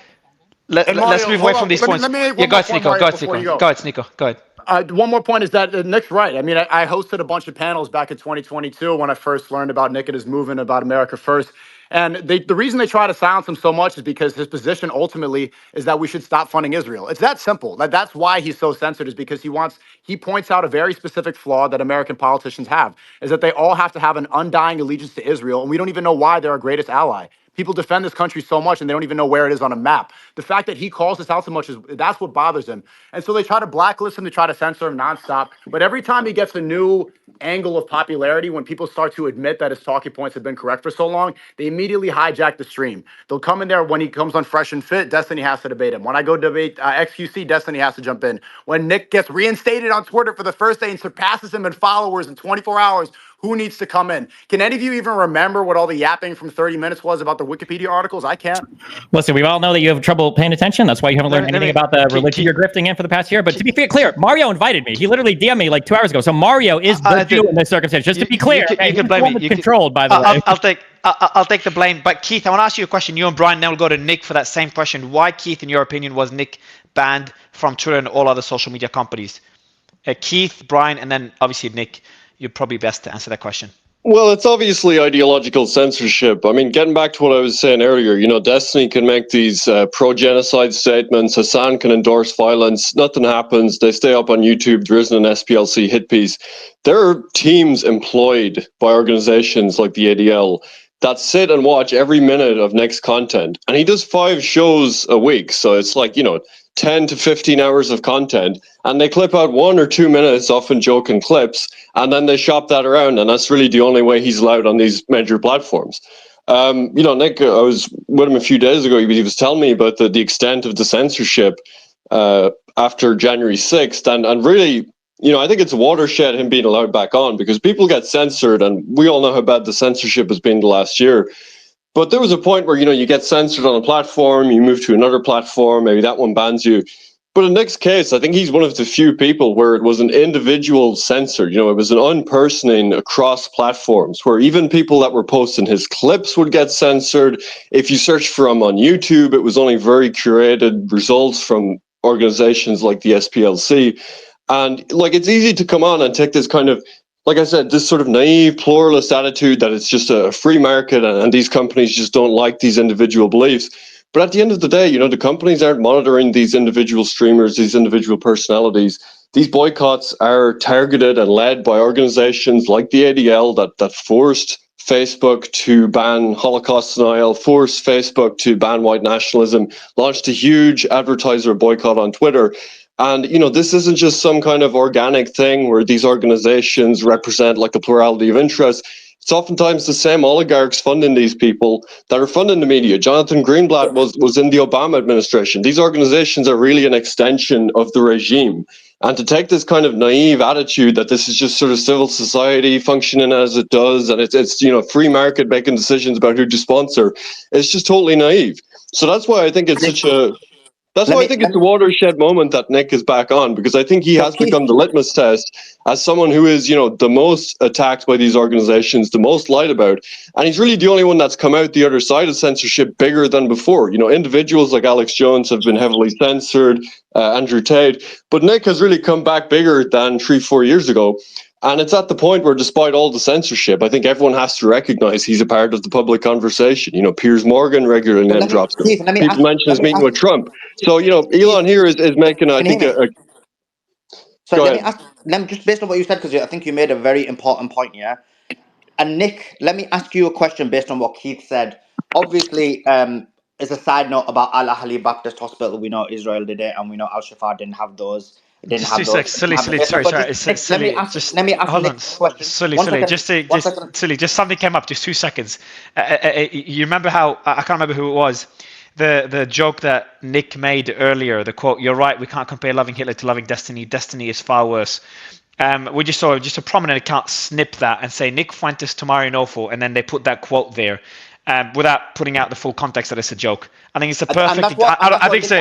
I think so. Just want to make it clear. Yeah, I just want to make it clear. This is I think it's a bad joke. I think Nick even thinks it's a bad joke. He might disagree. He might think it's a good joke. I think it's a bad joke, but it's a joke nonetheless, whether it's good or bad. I think anyone that snips it, anyone on Twitter that takes that snippet and posts it pretending it's not a joke, is participating in censorship, or at least tarnishing one's image. Point, right, Mario? Because he's literally saying, you guys are taking my jokes out of context and making it seem like these are my ideological positions. And then we have that happen in real time. So if anything, it just proves his point even And Mario, you see what didn't go viral? Someone saying, I hate Islam with every fiber of my body. Nobody clips that, and it does not go viral anywhere. You see the clear hypocrisy, the clear double standard? And here's the thing. This is perfectly encapsulates what happens with Nick, right? Nick gets censored, and anyone that works with him gets censored as a byproduct of platforming him. That's why most people are pussies and don't platform Nick, because they're scared of getting something like that just happen to them. This literally is quintessentially proves what we've been talking about. But They Nick, can I say to a degree, and they censor anyone that platforms him, and they try to say Sorry, that I can't hear Suleiman right now. No, Myron is speaking. But Nick, can I just say, sorry, Sully, I know I took a mic from you. I'm going to give it back to you. But Nick, can I just kind of put it on you? Are you, when you make jokes like this, are you really asking for it? No. I think that's totally ridiculous. I think that, this is like the person that gets abused by the battered wife. Well, what did you say? Or the rape victim. I'm raped. I've been raped. No, I'm kidding. So that's an edgy joke. But it really is. Do we have a free society or don't we? Do we all have the same rights? Can we all make jokes? Can we all use rhetoric? Can we all speak freely? I haven't said a joke that's more offensive than, for example, some people like Lil Nas X dancing on Jesus. If Lil Nas X got killed by like a bunch of Christians because they don't like the blasphemy, would you look at that guy and say, well, he had it coming, that he did that? I mean, or any Nick, other how many people do you example think died of in other how many people Jews being died in the offended. Holocaust? Okay, am I just going to be interrupted the whole Bro, time by you this gamble. pissant who You said he's going literally to yap more than blacklist anyone me else and here. doesn't want to How stream many with me? people? So just Mario, guys, How many Jews died in the Holocaust? Make him answer. two this seconds. is totally ridiculous. So, Nick, I'll let you finish your point. So then I'll give you the mic because I know I took it from you. Destiny, I appreciate coming on stage and creating this debate, but we'll just take a bit of a break. Nick, I'll let you finish your point. We'll go to Sully, and Destiny will go back Thank to you in a you. bit. So no, I think that's totally ridiculous. And I think that, and the other thing is, it's dishonest. And that's to Keith's point and Sneako's point is everybody can watch my stream and discern when I'm joking and when I'm not. Even you did. You who disagree with me on most things can acknowledge that my joke about Destiny being worse than Hitler is clearly a joke. Not for people that clip it and then want to use that to deplatform me. That's precisely what happened the first time. I go on a space, I say something, they clip it, they use it. And as Sneako said, people like Destiny or Hassan can go on other streams and they can say outrageous things. There's no clips, there's no SPLC researcher, there's no censorship. So it's really a question of, if you're right wing, are you so handicapped that, I mean, it's just like Harrison Bergeron. You can't say anything, you're constantly interrupted, constantly the language is policed and so on. So no, I mean, I have an edgy sense of humor. More to it, a lot of people say I'm funnier than comedians. I don't know if I agree with that, but, the point is we live in this climate where that is a substantial thing that's been removed from society. People can't be funny because they can't take risks. People that have more clout or people that are more mainstream than me, people like Shane Gillis, as a good example. One of the funniest people around, recognized at this point, gets removed from the conversation because he's got the wrong politics or made the wrong type of a joke.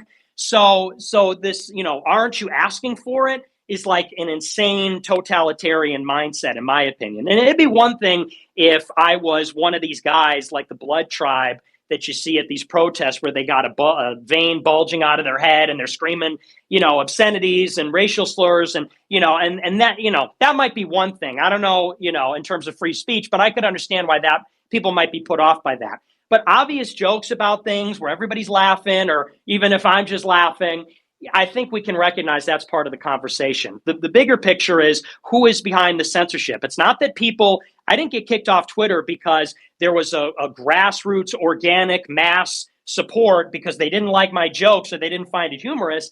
I got banned from Twitter because there are groups, as Keith said, that since the time I was 18 years old have effectively been spying on me, watching everything, paid for it with the stated intention. I mean, that's their goal of getting me censored because of the political things that I say. And that that's the case.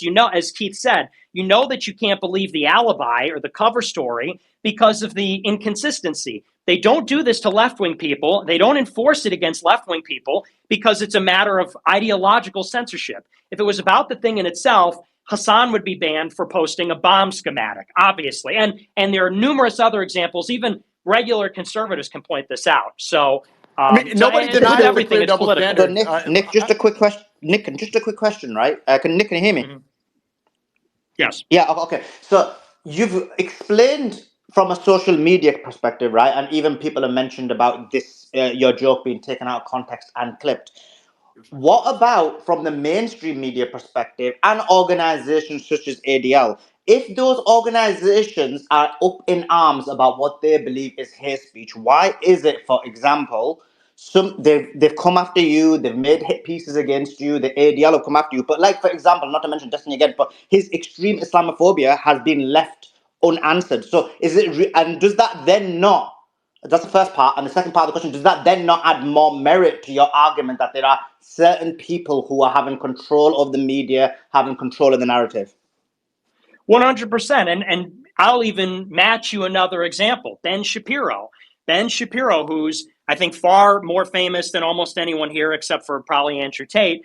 Ben Shapiro, 20 years ago, was writing that we should, or rather Israel should ethnically cleanse Palestine. He wrote actually several articles saying transfer is not a dirty word and these people hate us and we got to ethnically cleanse them.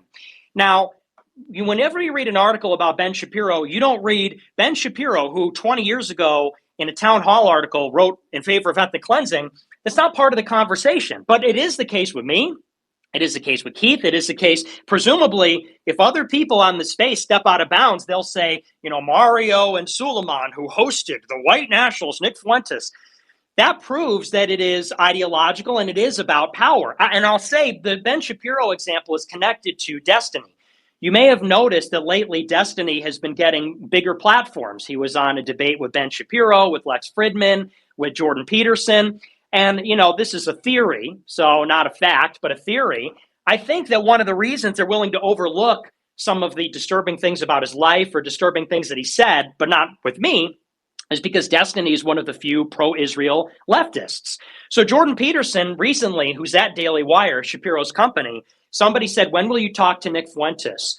Peterson said, when hell freezes over. Okay?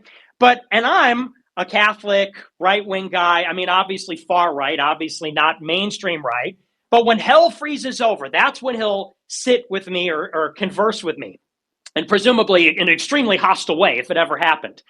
When Destiny, who lives a completely, and I don't say this as a personal attack, but lives a not conservative lifestyle, to put it respectfully, with some decorum, okay, somebody who really is a fundamental liberal on the issue of transsexuals or on climate or other things, well, Jordan Peterson smiles and sits with him in a friendly manner, and it's an intense debate, but in a very friendly way. Why is it that even conservatives will platform liberals, communists, in some cases Satanists, porn stars? Trent Horn sat down with porn stars or whatever. He's a Catholic apologist. He's also Jewish. They'll sit down with porn stars. Those people are not offensive enough to a conservative to refuse their company. But I am, because I made a joke or I said something, even I'll grant you, let's say something that is completely heterodox in the conservative political space. That tells you what's going on. And as I said earlier, the contours of what is called political correctness, what explains these things, is the positions that people take on certain issues. Dave Rubin, as the last example I'll give, the last example is Dave Rubin. Dave Rubin built it, and we all recognize, built his brand saying, I'm a liberal, and I may not agree with you, but at least we can have a conversation. Rubin Report, back in 2016, he was debating Shapiro and Milo and Peterson. He really put all these people on. He's part of the intellectual dork web. Dave Rubin's, he literally published a book. Hey, don't burn this book. You might disagree with my book, but don't burn it. But when people go and criticize Israel, then Dave Rubin blocks you on Twitter, attacks you on Twitter, and calls your boss and tries to get you fired. All of a sudden, he wants to burn the books. Now we can't have a conversation. There are some things that we can't talk about. Why isn't Hassan banned? Hassan is wait, friends, why isn't Hassan banned? He's the largest political streamer on Twitch and has huge platforms on other huge things on other platforms. Why isn't Hassan banned, who is insanely anti-Israel? Hassan isn't platformed by Ben Shapiro and Jordan Peterson. He's platformed by Twitch, which is represented by Amazon, which is it's got to be the most Jew-controlled fucking organization in the world. Why doesn't Hassan get banned? He's had ADL. I'm not things talking about platforms. You said that if you don't represent, so you don't think the ADL or any of the platform bans have to do with not towing the Israeli line? Try getting it out. I'm talking specifically about Shapiro and Peterson. Yeah, because you're talking specifically about it now because it contradicts your point. You're yapping for 3 minutes. You won't own any point. After you held the floor for an hour. I haven't held the floor for any of that. You interrupted me so many times. You're so. What is the point? Oh my god. Nick, I'm gonna George. You've heard Nick's joke earlier, and I saw one of your comments. You weren't too happy with it. Do you think jokes like this? Do you think anything that Nick said so far should be censored? I know you disagree with a lot of it, but do you think it should be censored, George? Mr. Santos. I don't think he's added. Well, look, I'm no fan of Nick Fuentes. So why isn't Hassan banned for being anti-Israel? Hold on, Desi, hold on, please. Go ahead, Mr. Santos. Go ahead. So Desi, real quick. He's still a listener. But the reason is because he's still alive. No, sorry, Sneako.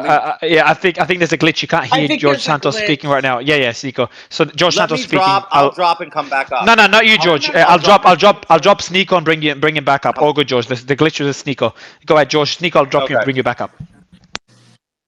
So very simple. To answer your question is, I don't agree with anything Nick Fuentes says. I used to think he was, harmless, and now he's out there, whatever. But I don't think he should be banned. But I don't think we should give him oxygen because he says a lot of hateful things. Is someone talking? I can't hear.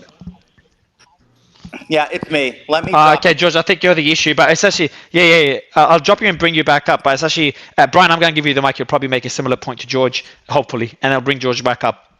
Yeah. So I've heard some people talk, and I think Sneako might have said something that like Nick's been banned on all these platforms because he's been anti-Israel or he has spoken out against Israel.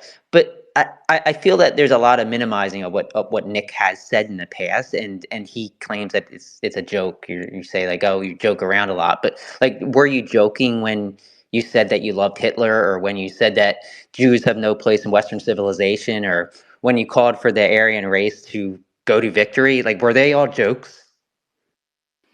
Total Aryan victory, yeah, that's a joke. And loving Hitler, I do love Hitler in a Christian way. I love everybody. Let's As I go. said, I love you. You don't see why I that might love be a destiny. problem. You don't see why that might be a problem, and that might be a little bit different. Well, than some but tell things that me these other why. But people have tell me said. why. Why is that a problematic statement? To Would you love? am I obligated to hate So people? would you say? So Nick, would you hate? Is there anyone on this planet that you would hate? Just first question. I know it's very broad. No, Nobody at all. As Okay. Christians, we have to love. Well, and this is the purpose of saying. And this is the thing I think that's getting lost. The purpose of saying something outrageous like that. People say, "Why would you say something like that?" It is to elicit a conversation like this. It is for people to say and question their assumptions. Why is it the case that we have to hate a person? Why? Who can we hate? Who can we love? And who says? And why? Wait, Nick, Well, Nick. wait. So hang on. Me as a Christian, when you say things like, well, you said Jews have no place in Western civilization. I don't know what that specific quote is. But what I am saying is that Jews are not part of the same civilization in the sense that for thousands of years, they were segregated from Christians. Do you think If know Muslims are anything part of the about same history- civilization? Should Muslims Okay, be am allowed I to just run gonna for get office? Hold on, interrupted Desi. with Let me what go. I Yes, so do? Desi. Is Just it let really me get. just answer a single question? Yeah, Let me, Desi. I will go back to you. I promise. Nick, I want to back and forth between you and Brian on Brian's particular point before going to Mr. Santos again. Go ahead, Nick. Yeah, me too. And I'll make it brief, but a statement like that is Jews are different than Christians, and they have lived in segregation or in conflict or in other ways with each other because they're not Christian. It is a Christian value that we say we love everybody. We love even our enemies. We love everybody. Jewish people say sometimes I think there was an article written in First Things recently by some Zionist, and they said, actually, there's a virtue in hatred. There's a virtue in hating the Palestinians or hating Hamas and things like that. And so that does reflect a fundamental difference of values. And when I say, and Christians believe that evil is the Antichrist, the essence of good and God and love is selflessness. The opposite of that is selfishness, pride. So our adversary is not actually Hitler, it's the devil. It's the Antichrist. And the model of good is God. It seems like there's this parallel, separate moral system that's been created where in some people's minds, Hitler is the devil, and I guess Israel is the angel or something. Like that seems to be the people that are the most evil are the ones that are the most like Hitler, and the goodest people, the best people, the most good, well, they're the ones that are the least racist, the least this. I think that's like an obfuscation. I think that obfuscates the fundamental moral equation for Christians. So when I say, and when me and Ye said that, I do want to go to just. Let me get Brian to push back. So let me just quickly ask the question. Right, it's going to be a one-word answer. Based on what you said, because you're basically applying Christian ethics. But let's say hypothetically, someone was to kill your family member. Would you apply the same standard that you would dislike the person but still love them? Absolutely. Absolutely. We're supposed to love everybody. That's why that priest in Australia who got stabbed immediately prayed for the attacker. So that is really the fundamental difference. And that's the difference. That's the reason that Hasanabi gets to go on the mainstream platforms is because he doesn't have that sort of basis of ideology. When you come from the atheist point of view, they don't see you as a threat. Nick coming on here and saying that America should hold Christian values, that's the real threat to the Judeo-Christian system. Mario, there's a reason why Elon Musk is not, I love Elon Musk for reinstating me. The reason that he's not in this space right now is because we're talking about the Israel issue, the one issue that scares them the most. They're not supposed to speak about this. Look, the biggest lobby in America is not funded by the Chi-Coms or the globalists. The biggest lobby in America, AIPAC, 98% of their politicians are funded by Israel. This is the main issue. This is what it always leads back to. And the biggest threat is having strong people like the Groypers that believe in God. And also, I want to add this as well. Not only do they siphon off Nick's influence, but anyone that works with Are we him. going to get George Santos in here? And, yeah. So let me get Brian. Quick point. I just want quick, please, Mario. I want to go to Brian, then Mr. Santos. I'm going to be very quick here. The thing I want to mention is that not only do they stifle Nick's influence, but they go ahead and try to stifle anyone that platforms him that isn't diametrically opposed. No, Myron is speaking. Yeah, Myron, you've got the glitch. I'll bring you down and back up, and no one can hear you on stage. You go ahead, Brian, and then we'll go to Mr. Santos. I just feel that you're trying to whitewash, no pun intended, like some of the things you've said in the past. So I'll ask you flat out. I'm Jewish. I've had family members fight in World War II, in Vietnam. Do I belong in Western civilization? I think that Jewish civilization is different than Christian civilization. I mean, do I and belong in the United States? Do I belong in Western civilization as a Jew? I mean, if I were in charge, I wouldn't deport you or something like that. I don't, those are subjective questions. But you think I should have no power in this country? I think you shouldn't be able to be the president. Yeah, absolutely. Why? Because I'll tell you exactly why. One, you're not a Christian. And I think that any Christian cannot just throw it up and say, we're going to let the president. Fathers. Okay, well, first of all, that's not true. Okay, that's based on a myth. No, they were Christian, and it was a Christian people. And the framers, if you read in the Federalist Papers, it says that this is for one people of one faith on one land. John Jay, Federalist number 2. Look it up. It's in there. The framers all believe this. Regardless, show me where they aside, say it's a Christian country. But leaving that aside, show me where they say it's a Christian country. Does it actually say that somewhere in the Constitution? I just cited it. John Jay, Federalist number 2. John Jay, the Federalist Papers were written by the framers, and that was the basis of the Constitution. That nobody that's not Christian should have no vote. It didn't say that. No, it didn't say that explicitly. But it said that this is a country. What are you basing? Well, and also, okay, are you going to interrupt me, or do you want me to make my point? I'm just trying to get to your thought process. Okay. Well, regardless, even if the Founding Fathers were not Christian, that doesn't matter to me. Okay. The Founding Fathers are not the authority. God is the authority. And no Christian can say that we're going to let the country be run by whoever gets elected. Like, let's say atheists get elected, or let's say Muslims get elected, or let's say Satanists get elected. A Christian cannot say, well, the Founding Fathers said, or, well, so-and-so said, that the people decided that we must live under some kind of regime.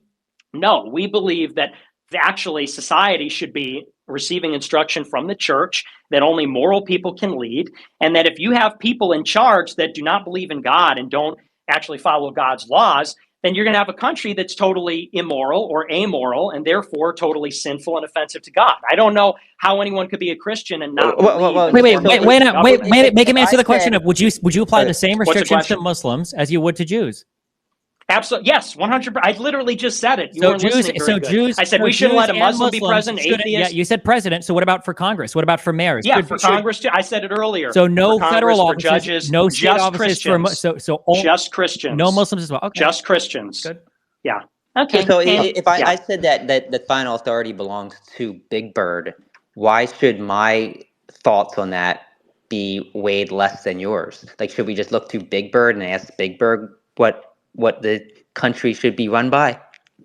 Well, then you get into the subjectivity of morality. I mean, you could apply the same question about the country. It's like, would you be okay with some kind of Satanist being in control of the country? I mean, do you think that's okay? Do I think it's okay? I don't think that any religious should that be allowed to happen? I don't think any religious text should be running the country. I think that the Constitution should determine how the country is run, not how one person thinks a God wants the country to be run. Okay, but all laws, but this is a question of morality. All laws are based on morals. Saying that it's illegal to kill is based on morals. Saying it's legal to steal is based on morals. Saying that everyone should be equal, that's a moral statement. What if somebody gets elected that doesn't believe that everybody's created equal? And then they pass a law that creates an apartheid regime. Morals aren't based on religion, though. Morals aren't based on religion. Yeah, they are. No, they're not. I'm not religious. I have morals. They necessarily have to be. If we say they necessarily are, why do we cite John Jay? I have morals. Wait, why do we cite the Federalist Papers? Why do we cite the Founding Fathers? If you want America to be a Christian nation, that none of that is found anywhere in the Constitution. I'm not citing them. You literally cited John Jay in Federalist Papers number 2, where, by the way, he said the founders weren't Christian. I said because they weren't Christian, but more importantly, they didn't enshrine Christianity in any part of our Constitution. You're totally confused. First of all, you're interrupting. Second of all, you're totally confused. Yes, you are. You acknowledge that your point of view is fundamentally anti-American. From the Founding Fathers, the framers, 100%. Americanism is a heresy in the Catholic Church. You know that if you knew fucking anything. Okay, you get all your information from even in this country? Why not go fucking live in Rome, or go fucking live in the Catholic fucking Vatican, or go live in fucking prehistoric wherever the fuck? Why be in the United States and try to change us into some theocratic regime when that's not fundamentally what the country is about? We want to make it better. We want to improve it. You don't want to make it better. You want to destroy the country. Like, you understand. The funny thing is, you are like as bad You're literally as or worse than the Jewish invaders that you accuse of trying to destroy the country. You are overtly saying that you want to run it as a theocratic regime, that you want religion and God to be the number one thing we answer to and not the Constitution. Yeah, so you're worse than any Jew you accuse of trying to frame their law or their allegiance or whatever. You want to be loyal to the Vatican or whatever the fuck, and you say they want to be loyal to fucking Israel. At least Israel is real. Like, what the fuck is the point of trying to say that the United States should be some theocratic regime and then act like you're better than any other group of people trying to change the country? Because one is right and one is not right. Your whole religion is basically... fuck me. I didn't. How did I not know that? One religion is right and the other is wrong. You're the first one in history to think of that one, Nick Fuentes. That's true. Good one, that's Chief. true. But that is the difference. One, you are liberal. Wait. What about all the dick sucks in here? Hold on. Where's Sneako and Myron? How do you guys feel about the fact that Nick would see it so that you guys could never hold public office? You guys could never hold public office in Nick's America. Let me stood up on stage. He supported him. Nico said, yeah. George, I know you were trying to speak earlier. I appreciate you waiting. I'll give you the mic. I think we got to the end of the back and forth. You want us to answer that question? I'm gonna skip the question just for now. We can get back to it in a bit. George, go ahead. All right, no, thank you. Look, the debate on the topic of Nick Fuentes being silenced, I disagree. I don't agree in curbing anybody's speech. Does that necessarily mean we should all? Oh shit! It's okay. I promise you. I'll bring you down and back up. I will make sure you speak immediately right after. And just while I'm doing that, just quickly, Nick, how long have you and Destiny known each other? Because you guys seem like you're Try the softball questions, bro. He's got his own stream to be softball. Nah, just so. Nick, the Muslims in the call answer. Suleiman, Sneako, and Myron. Nick said he would never allow any Muslim in this country to hold public office. You're chill with that? You like that version of much America? Better than and like acting like we're even a majority in America is ridiculous. There's 3 million Muslims here. It makes more sense, and our ideologies align more than the alternative. I'd much rather have a Christian country than an atheist country. Yeah, if they're gonna have strong Christians that are gonna sort everything to the Bible, I think that makes sense. That's what the whole point of Ye 24 was. Let's rewrite a lot of these things. Let's make sure that all the laws that we push forward go right back to the Bible. I think that makes. You'd rather live in a Christian theocracy where Muslims aren't even allowed to hold office than you would in a secular democracy where Muslims can hold office. Why are we subjected to this interrogation? Do you understand how it goes from he's not? I know you're mad because you just want to fucking yap and preach. No, you're not. The question wasn't even directed to you. Perfect timing. George, you joined back at a perfect time. Let's see. Hopefully. Yeah, just I wouldn't open it. Look, Nick is a friend of mine. Obviously, we disagree on this issue. You can disagree with people on specific issues. That's one of the issues that we disagree on. Go ahead, Mario. Yeah, I was just going to go to George. George, hopefully Nick could hear you this time around. Myron, do I need to come back? Because he still looks like a listener to me. No, guys. Myron, just 2 seconds. Mr. Santos, I hope Nick can hear you this time around. Go ahead, sir. Can Nick hear me? Can somebody tell? Nick, can you hear him? No, I think no one can hear him. I can't hear him. Yeah, I can't hear him either. Sully, can you hear him? I can hear him. Yeah. Okay, go ahead, George. I'll let you ask your. Yeah, I'll let you make your comments, and hopefully the audience can hear you, and then we could tell Nick what he said. Go ahead, sir. Yeah, the statement. I'm going to make a statement and a question. The statement is: should Nick Fuentes be censored? No, I don't think anybody should be censored. I think ugly speech is ugly, and the person who makes it should wear it. I don't care. But just based on what I've heard over the last couple of minutes here of Nick Fuentes, I mean, I can find that he has a following because every single thing he says is seething in hate. It's hateful. He's Islamophobic. He's anti-Semitic. Every single aspect of this individual is built on hate. And what drives me absolutely bonkers is the fact that he calls himself a white nationalist, but the guy's Hispanic. That's quite the clash of identity he has there, but which is fine. Who cares? That's his prerogative. But what I find hard to understand is the people who listen to the things he's saying and that they conform and agree. I mean, I've seen what the Groypers look like. They come in all shades and colors and religions. The fact that they can make amends with Nick Fuentes as their quote unquote leader, whether it's one of his generals being in prison being subject to going to prison for 5 years for child pornography, whether it's him having porn on his computer and being exposed for it, but then denying it, and not alone just porn, but gay porn. That was proven fake. Mario, why you bring this guy up here? Who is this guy? I can't don't even hear care. what's being Well, said. Sneako, He's bringing up the porn on the phone thing. That's unlike like you want to proven acknowledge or fake. not, I'm somebody who at least knows how to get elected. How about that? I You're can't never hear going to it, get elected. so. Nick's never going to get elected. You're never really going to be leaders of change or even representatives of any thought of your twisted, sick mentality. The fact that I'm sitting on the stage and I actually have to agree predominantly with Destiny and the Krasensteins, who are is just to show you how Nick Fuentes is a seething, hateful person. I mean, and that's just my opinion. Now, Sneako, if you want to shill for him, that's on you. And Keith, if you want to shill for him, that's on you. But all you need to do is go on the Purple Pill and see exactly the nasty, vitriolic hate that Nick Fuentes and his followers drive to the conversation. I'm gay. I'm not ashamed of it. But to them, I'm not human. I'm subhuman in their world. Don't worry. As long as Fuentes is in here, you're in good company. Well, you're Can I make coming a into the comment on that? fake. You're Can I coming make a into the comment on fake that to George? line. Can I make a comment on that, please? Hey, George, look, man. I can't even hear what's being said, so I don't Can think you hear this is really Myron? So fair. Nick, let That's me okay, pa- Nick. Can you? let me tell what he said because he needs to respond because there's a lot of like defamatory statements. Sully, since since Nicholas can't hear, should we bring him down and back up? No, it's only George that he cannot hear. I think a couple of It's other only speakers cannot George? hear him. Yes. Yeah. Go ahead, Suleiman. Yeah, so one, I mean, he's made a number of accusations against you. He's saying that you are Islamophobic because of your position. He also said you're anti-Semitic and your entire ideology is based on hate. He also made an accusation that you're friends with somebody who's been in prison for 5 years or something. And also he said something about you having child pornography on your computer. Okay. Well, I mean, he's I'll Jewish, correction, homosexual, Joey. drag queen. So, I I mean, didn't say clearly there's a little he had ideological bias. As for Sorry, 2 seconds, pornography, Nick. I mean, that's Sorry, not to Nick. true. Sorry, 2 seconds, Nick. What correction did you want to make, George? And then we'll go to Nick.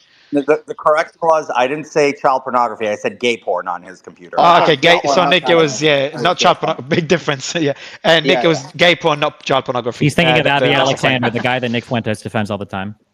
Oh, okay. Oh, And yeah. we get another, yeah. Ali Alexander. Yeah, that's an. Yep. Go ahead, Nick. Well, it's funny. I mean, the old Ali thing was completely debunked. Milo came out and said, "Oh, there's all this evidence," and it never came out.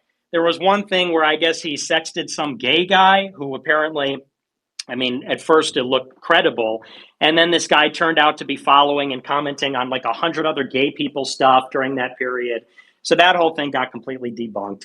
As for my philosophy being built on hatred and Islamophobia and whatever, these are meaningless words. I'm a Catholic. If you're Catholic, you believe that Jesus is God. You believe in the authority of the Catholic Church. And we can't live in a society that is completely separate from that. There's like this myth that Christians must be indifferent to their own religion and their own church. And, and I said to Destiny, he said, "Oh, well, you're the first person to say my religion is right and others are wrong." It's like, well, yeah, that's kind of the essence of religion, is that there are positive claims. They contradict other people's claims about the nature of God and all that. And yes, those ideas have consequences. If you believe Jesus is God and the Catholic Church has authority, you need to live in a society that's informed by that. And so, on the other hand, liberals believe in ask two pluralism. questions to him Liberals when he's who done, please? don't believe in God, or they have certain Sure, religious George. beliefs, they think that we have to defer all these questions or avoid all these questions. And they believe in the state that's like an umpire, and they're kind of letting people do whatever it is they want. But we're seeing the problems with that worldview, where a lot of different people are living here and they have mutually exclusive moral beliefs. And that becomes a very big problem. That's as evidenced by the trans issue or the gay issue or feminism or mass immigration of people from foreign religions. So, I mean, but this is really just low IQ stuff.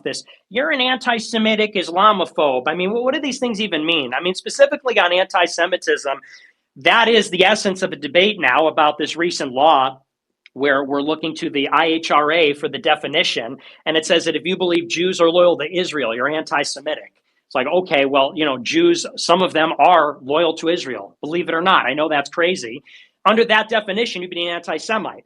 If somebody said, "Do you hate Jews?" I would say, "No, I love Jews. I love everybody." If someone said, "Do you hate Muslims?" I'd say, "No, I love Muslims. I love everybody." And I have Muslim friends on this space. Suleiman, I count you as one of them. Myron, Sneako. I have Jewish friends like Laura Loomer and other people that are not public figures.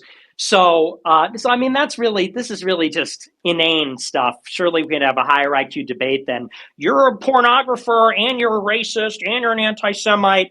This is just kind of like the same mob stupidity that you get from liberals in general. So I don't know why this guy was ever in Congress or Republican. I don't know, frankly, why he's on the space. You got two disgusting degenerates between Destiny and George Santos. You got a gay drag queen who got ran out of office. All right, I gotta leave pretty soon. Can I do a final question? With two exploded before I leave? marriages and a couple of abandoned children. So I mean, these people, in my view, just do not have credibility on these subjects. Nice. So let me, Destin, do you mind? I'm going to go to George for the two questions, then we'll go to yours right after. Yeah, I would prefer if we didn't, because I can't hear him, and that's not really fair. I think it's working. I think it's working out. George, you want to try one more time? Yeah, sure. Can you hear me now, Nick? I can't hear him. You can? No, I cannot. Okay. You know what? I struggle to Mario. I'm sorry, but I struggle to believe that it's not really appropriate for him to talk if I can't hear him. No, good, Nick. Is it okay if I repeat the question to you? Just gonna do one question from George. No, okay. That's totally inappropriate. You can't have him accusing me of being a child pornographer, and I can't even hear what he's saying. I think that's inappropriate to begin with, and then for that to go on when I can't even... Just ask him if he's gay or not. That's all I want to know. Okay, so Suleiman, do you want to ask that question? It's a reasonable question. I mean, it's a bit of a dumb question, right? Asked by a drag queen, by the way. So it's a question about your sexuality, Nick. I'm not sure how it's relevant, but I'll ask it just because it was asked, and then we'll go to Destiny right after. I just not sure if you want to answer that question, Nick. Deny it. That's all. What's the question? Well, I don't want to participate in this if people are going to be talking and I can't hear them. Good. So it was the question. Hold on, guys. I've been waiting a while. So I'm going to do this. Myron and then Destiny. So the question after you, Nick, if you want to answer it or not. So George Santos asked the question if you're gay or not, and then Myron wanted to speak, and then Destiny wanted to ask a final question. So after you want to answer the question, Nick, isn't it? Like that's a ridiculous question. And to be honest, like George Santos, the guy who's basically conducted in more Islamophobia than anyone knows, ironic that he would say that. But anyway, go ahead, Nicholas. I think Nick is pretty good at defending himself. Go ahead, Nick. I have said it repeatedly, and I have no problem with hard questions, but I can't hear him, and these are not even legitimate questions. This is just asinine personal attacks. So I'm frankly, if this is how it's going to be, and I don't know if you're hearing me, but I'm not going to participate. No, we can hear you. You're bringing people up to call me a gay pornographer, and then I don't even hear the question. This is ridiculous. I'll suffer even a little bit of Destiny, hard questions, but I can't even hear the guy. Yeah, let me go to Myron. Myron, you've been waiting for a while, and I appreciate that. Yeah, no worries, man. No worries. See, here's the thing. This is what they do with Nick, right? So I think, Myron. I think Nick just left. I'll let you mention your comments. I think it was a good debate, though. I think that last question was tough. He'll be back. But go ahead, Myron. Yeah, so this is what they do, right? They discredit Nick by calling him a white supremacist, an extremist, he's built on hate, etc. But that's not true. 3 of the people here on this panel right now are Muslims and he's friends with us. He's friends with Laura Loomer, who's Jewish and a Zionist. He has other Jewish friends. But they do this to disqualify his opinions and his views on things. Here's the reality. People cancel him because he talks about Jewish power in the United States and Jewish influence in American politics, which is absolutely true. That's why George Santos right now does not want to agree with him, because he understands the people that back him are Jewish lobbyists. That's the truth. America is run by AIPAC when it comes to political situations, and Nick has been critical of this for years, and they don't want him to be able to put that information out. Now, after October 7th, people are seeing the light of who really runs this fucking country from a political standpoint, and that is the truth. But they go ahead and try to say he's a white supremacist and make all these comments to disqualify the very valid points he makes. Yeah, and I do, Sully, I'll let you ping Nick if you wanted to come in, but I think we went way over time with the space anyway. Destiny, I know you had a question for Nick, but you and him went back and forth a fair bit. I want to get, final thoughts from Keith. Keith, you've been doing a lot of spaces with Nick. Your final thoughts on Nick being reinstated, and I know you were speaking earlier when we interrupted. Yeah, thanks. I know Nick dropped. I think he's actually doing a space on his own channel now if people want to continue it there. Yeah, I think what we'll do, Keith, we'll give you the final word, and then anyone that wants to be clear, Nick is the only one here that said he wanted to block Muslims from running for office. So he's the most Islamic. Yeah, all good. I think I'll avoid guys. I'll avoid. Okay, guys. So what I'll do, guys, what I'll do is, because Nick is not here, I just want to keep it fair. I think it was a good debate. Nick is doing his own space. I think he's been pretty cordial, giving us his time. As much as you love him or hate him, whoever you are in the audience, he did take pretty tough questions. He did speak to people who are not fans of him. I do believe he was planning to come back. I think it was a glitch. But anyway, continue. Yeah, all good. So he's doing his own space, I think, Keith said. So anyone that wants to continue listening to Nick... No, he's coming back. He told me. It's just... But if you're ending, it's fine. But he was planning to come back. Oh, okay, if he wants to jump in, that's great. Keith, I'm not sure if he's doing his own space. Let me check his account. But Keith, I'll give you the mic again. If Nick jumps in, we can do a few more questions and then we'll wrap up the space. And give him a final word on his. I want to ask him, like, what is his plan with X? Is it going to be similar to when he was? Guys, if you can make sure you don't just bring in more. Actually, it's good to bring in Hassan. Actually, there he is. Nick is back. Nick, I appreciate you coming back. Not sure if Sully, you brought Hassan. Did you want to take a question from Destiny? I think Destiny had a final question for you. For me? No, he just dropped out as well. I think it's glitching for everybody. Nick, I've got a question for you. What is your plan moving now? You've been censored on X a few times. You're censored on all other platforms. Honestly speaking, will you be more careful in what you say, not based on your beliefs, but just to avoid getting censored again and surviving more than 24, 48 hours this time around? No, I think that kind of defeats the whole purpose. And if I was able to survive without Twitter for a year, then, I would like to keep the platform and I'm going to try to remain on it. But I have to continue to convey the message, so I suppose I'll be a little bit careful in how I word it at times. But we have to recognize that the censorship is put in place to create that chilling effect so that people self-censor. And the idea that Elon raised $46 billion to buy Twitter to free the bird and reinstate me after all this time so that I'm going to be just like everybody else, kind of, dancing around the issues and things like that. Within reason, I'm not going to say things that would obviously get me banned, but we have to be very careful of this idea that we can be co-opted. If we allow tech companies or whoever's influencing them to dictate what we can and can't say, then, really, to the extent that we have free speech, it almost becomes irrelevant. So it's like you said earlier, I brought it on myself with the jokes and this and that. We got to look around at our society and say, what are the real problems? Who are the real bad guys in the situation? I don't think the real bad guys are white guys that don't want to be replaced. I don't think the real problem are people that recognize that Jews have influence in our society. I don't think the problem is people that make jokes. The problem, as Elon says, is people that want to destroy humanity. I think it's people that are betraying our country, people that are acting as foreign agents, people that are letting vagabonds and criminals and transients control the cities. I think it's people that want to send us to war against Russia and Iran and China. We got to get our priorities straight. So, we do live in a regulated media and it is totally contrived and in many cases outright controlled.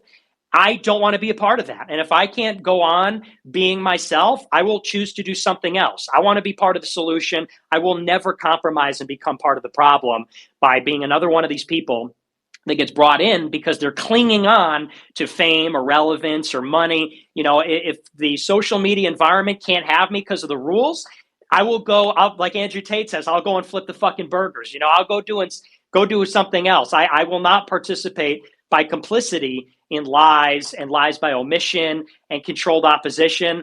It is that kind of mentality, which is why everything is so fucked up, because nobody was willing to sacrifice. Nobody said that the big picture is more important than their Twitter or than their life or their job.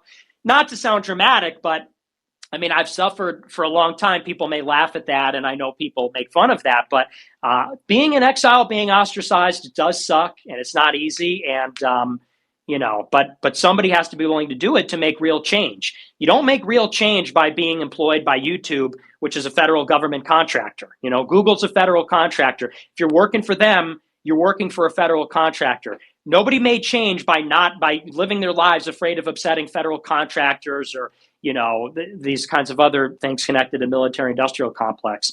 So no, but I appreciate you bringing me back on. I have no problem with hard questions. I'll answer anything, but I couldn't even hear that guy. The guy comes up, he's calling me gay and a pedophile and shit like that. I can't even hear the guy. So, I can take questions even about personal things. I have to be able to hear the person. To not hear the person is a little ridiculous. So I don't want people to think I'm not willing to answer questions. It's just that whole arrangement. Bringing Destiny on, I think, was silly to begin with. But then you bring somebody on, I can't hear him. He's making accusations. That's Isn't that free speech, though? Isn't that what you're fighting for? Is to have conversations with people? You're saying that you didn't listen to the point. You didn't. No, I think he said. I think Brian, he did say. I just find it ironic. You're so blind. You didn't even listen. Brian, it's like he's saying that you couldn't hear him. It's like me saying, guys, Jimmy, do me the Sorry, just guys. Yeah, so I think Brian, what he said is that he's happy to speak. He wasn't happy with Destiny. He was happy to speak to Destiny, even though he didn't agree with him. But the other person he couldn't hear. But just going. And by the way, Nick, I think the snippets. We're posting a lot of snippets. The snippets between you and Destiny were some of the best in the space. So I kind of give you credit. And you guys agree on a few things. You'd be surprised. For example, he says you should not be censored. And I think you'd agree that Destiny shouldn't be censored either. I'm assuming. But let me go. Khaleesi, I think you were speaking at a question. And we'll go to Brian and Liz. Yeah, I just wanted, thanks, Mario, Suleiman. I just want to say, Nick, can you hear me? Yes, I can hear you. Oh, he can't. Oh, you can. Perfect. Okay, so welcome back to Twitter, firstly. Look, I've been sat here listening to this debate, and I don't think I've ever heard you say that you expect everyone to agree 100% with all of your opinions and all of your thoughts. And as Suleiman has said, and you've said that, you guys are friends, but you don't agree on quite a few things, but yet you find the areas where you do have compatibility. Do you feel, because I heard you say earlier, and I wasn't aware of this, that since the age of 18, you've been monitored and tracked and everything you say has been taken out of context and things like that. Do you feel that there's, on the one hand, this push to get you to comply to this mainstream, whatever you want to call it, liberal narrative that's over the last decade been coming in the West, where we have to conform to certain things, whether or not they meet your religious values, it doesn't matter, you have to conform to that. And then do you feel that this whole, separate to that, this whole, like Keith mentioned it, I think as well, and you, where they comb through your past with a, like literally with fine, like a magnifying glass to find anything that they can use against you, that only happens selectively, where you're not allowed to leave your past behind, because people's thought processes do evolve over time. A 30-year-old or a 40-year-old is not going to think the same things they thought at 18, and that is afforded to certain people, like certain politicians of ours, but people like yourself and Keith, people who are they're targeting, they're not afforded that liberty to change their thought processes over a period of time. Yeah, well, and that's to the point that it's completely asymmetrical. I was somebody who basically stumbled into this political battle as an 18-year-old, really just asking honest questions, specifically about Israel. And I had no idea. Everyone in politics knows the influence and power of the Israel lobby. Everybody is terrified of it. I mean, look at the treatment that Candace Owens got, even by Turning Point. Daily Wire fired her, and now she's with Charlie Kirk. But even Turning Point had to put out a letter, apparently to their donors or something, saying, she's not an employee, and her views are not our views, and, we hold Israel in our hearts, and blah, blah, blah. Like, everybody in politics knows, but can't dare say that, especially on the right, that the Israel lobby wields this immense power.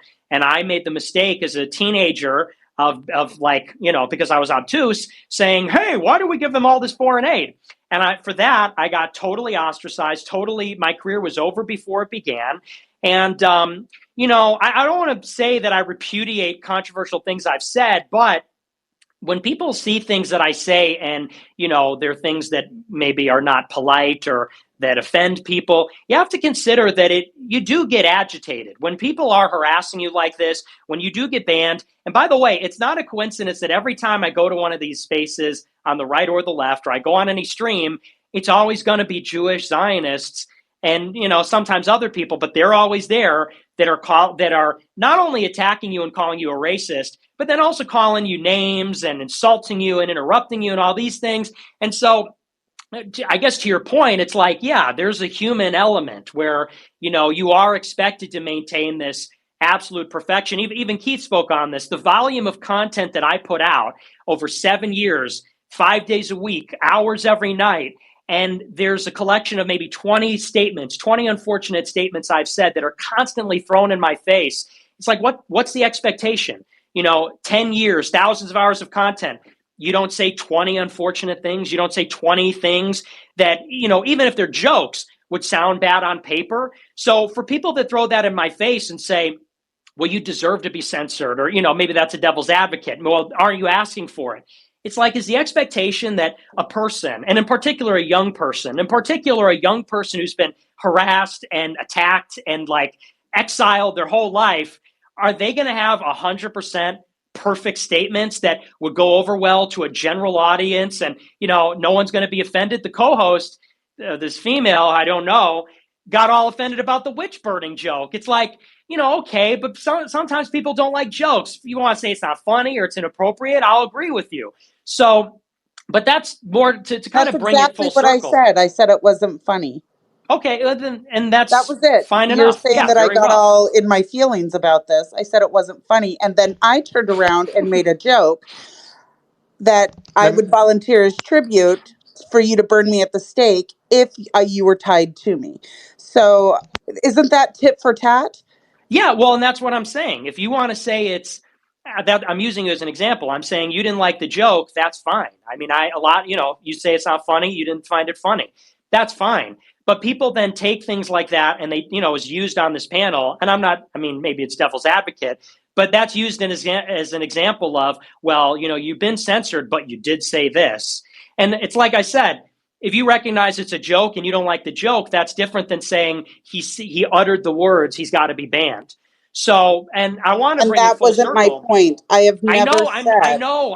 I'm And he's saying not making that. Yeah. Yeah, I'm saying you Yeah. Go found ahead. it inappropriate. I'm saying that's a fine reaction. That's different than using that to cancel someone, which is what other people do. So I'm not saying Let me get a couple more questions. I think Nick will be good for you to kick off your own space for your followers. I think it will be your first space you host. Once we wrap this one up, let's do another couple of questions. Brian and Hassan. Yeah, I just want to kind of give a closing statement via that you leave here in a couple minutes, but I think. And actually, Brian, sorry, on that last statement, I want to start it with a question, if you don't mind. Your thoughts on this space? What were your expectations, and how do you think it turned out? And Nick's views so far. I'm not sure if you know Nick's views from before.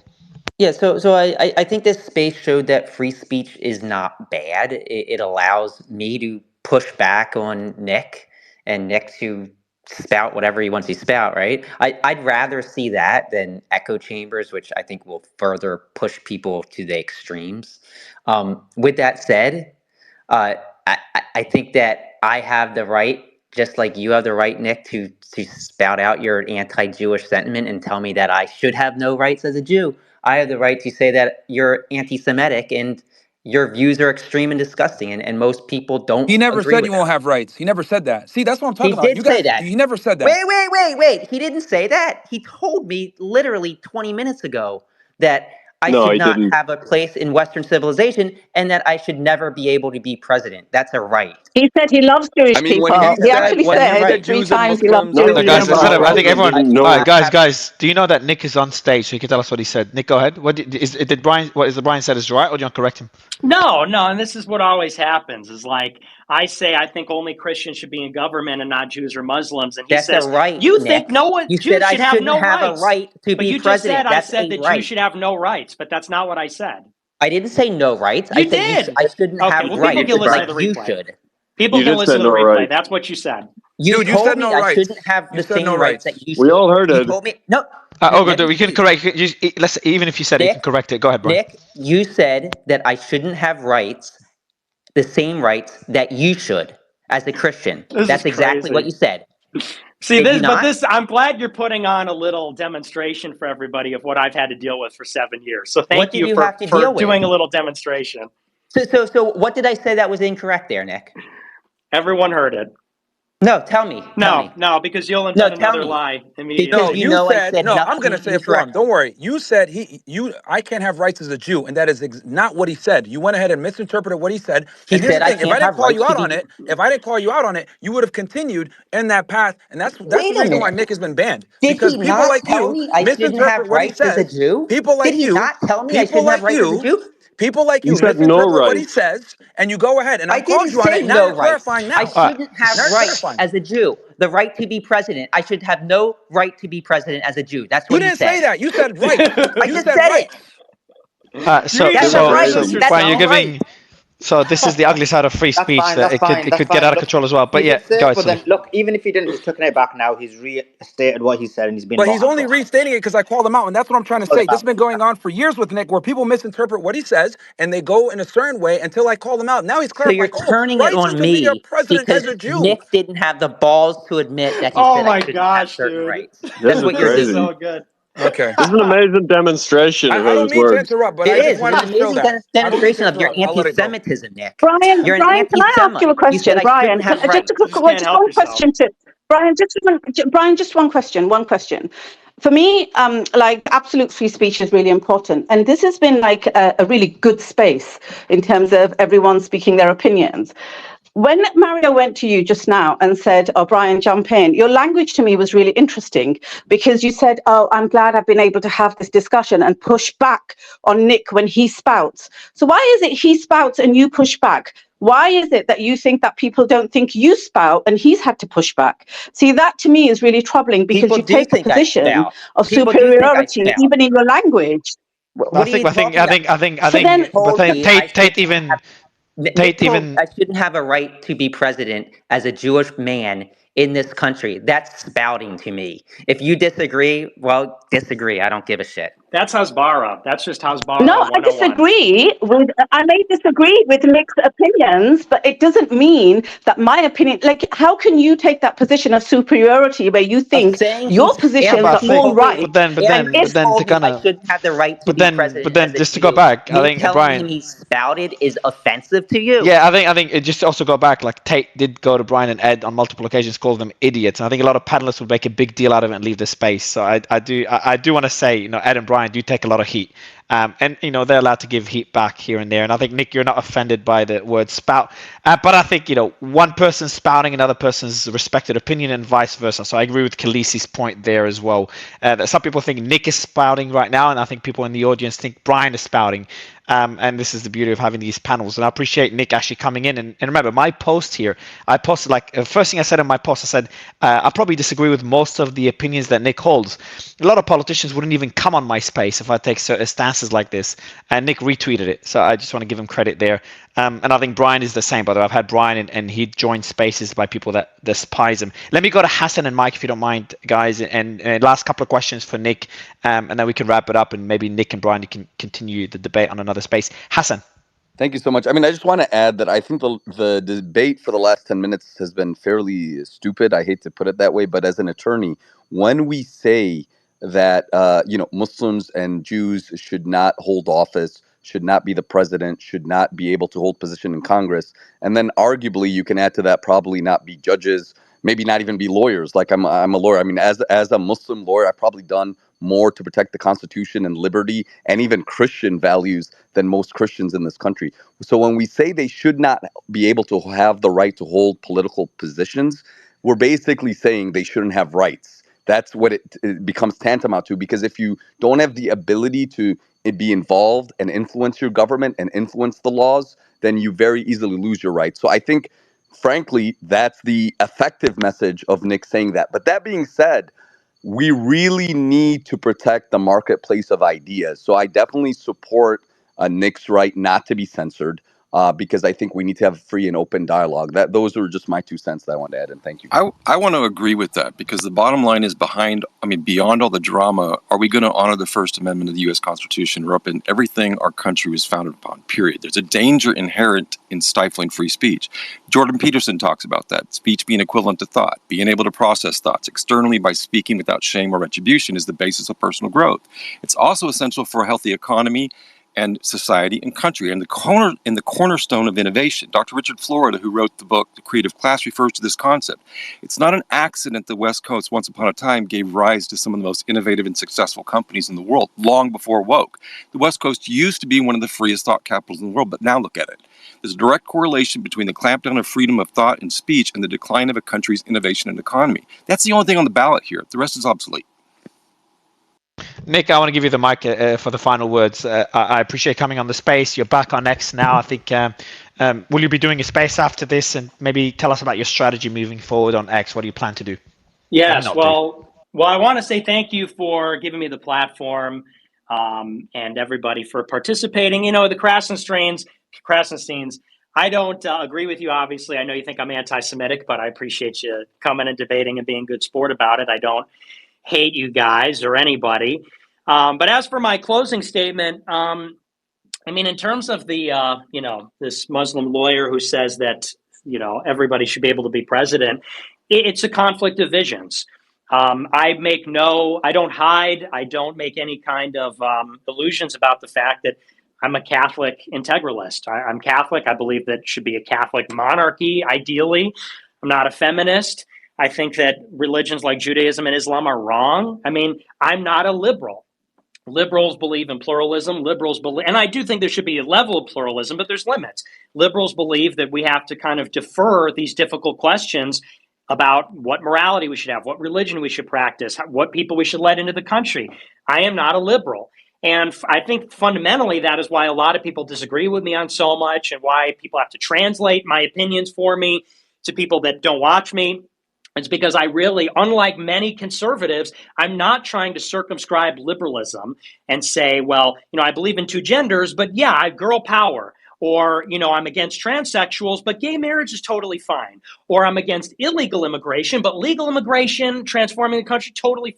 Like I, unlike so many conservatives, whether you like it or not, agree with it or not, and you have a right to disagree, and you have a right not to like the jokes, but I am presenting a fundamentally different right-wing Catholic vision for the country. And I think that I've been called a lot of names because I've been deprived of a platform. I've not been able to exercise my right to speech. And I also think that people have been allowed to speak for me and twist my words. And I think that, if you don't like what I say, that's fine. But I will correct the record on people calling me a hater or some kind of odious person because I'm presenting a different opinion. So I'm glad to be back on X, out of the shadows, as they say, although I was pushed in there, into the light. And I'll just give a challenge, if I'm as terrible as they say, if all my opinions are evil, if really the jokes are, some kind of cover for hidden views, let people be the judge. People are able to discern to vote. People are able to discern as citizens. Now that I'm back on Twitter, let people discern my views. And if people like them, I'll become very popular. People like what I say. And if I don't, then I will rapidly lose popularity, fade into obscurity, and then the good guys will win, right? So that's my challenge. I'm back on Twitter now. Let's see where we go. Let me one more question. A message to Elon. We tried to get him on the space. He did try to join, but was a bit busy with a few things. Any final message to Elon, who reinstated you? Well, I want to be careful because I know that he doesn't agree with me on a lot of things. And I want to say that that's so true. People can clip it. Yeah, and I want to confirm that Elon definitely does not agree with Nick on a lot of things, which kind of shows the position that he takes. Even people he disagrees with have been unbanned. But Nick, go ahead with your message. Sorry. Yeah. So the media can clip that. Okay, I disagree with Elon on most things. That way they can have their clip. But I think it is extremely admirable, and I think it shows integrity, and I think that he is one of the greatest patriots alive, and an immigrant himself, actually. So that, credit to immigrants, I suppose, because of Elon, that he almost single-handedly has brought free speech back to the country at a time when we need it the most.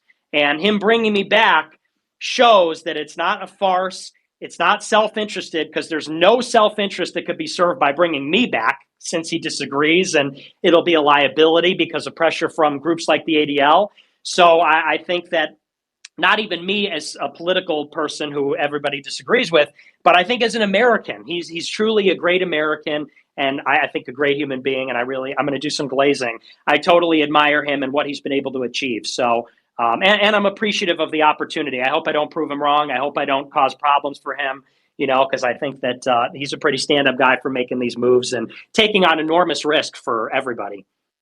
And before I wrap the space, just for the audience, do let us know your thoughts on how the space went. I was more stressed about this space, more nervous for this space than the former president of Brazil that was censored by an entire country. But I think it went a lot better than I expected. So I appreciate everyone for trying to keep it cordial. Nick, welcome back, and hopefully you'll last a bit longer than last time. I appreciate it, man. Thanks a lot, everyone. I appreciate the co-host for helping me moderate. Bye, everyone.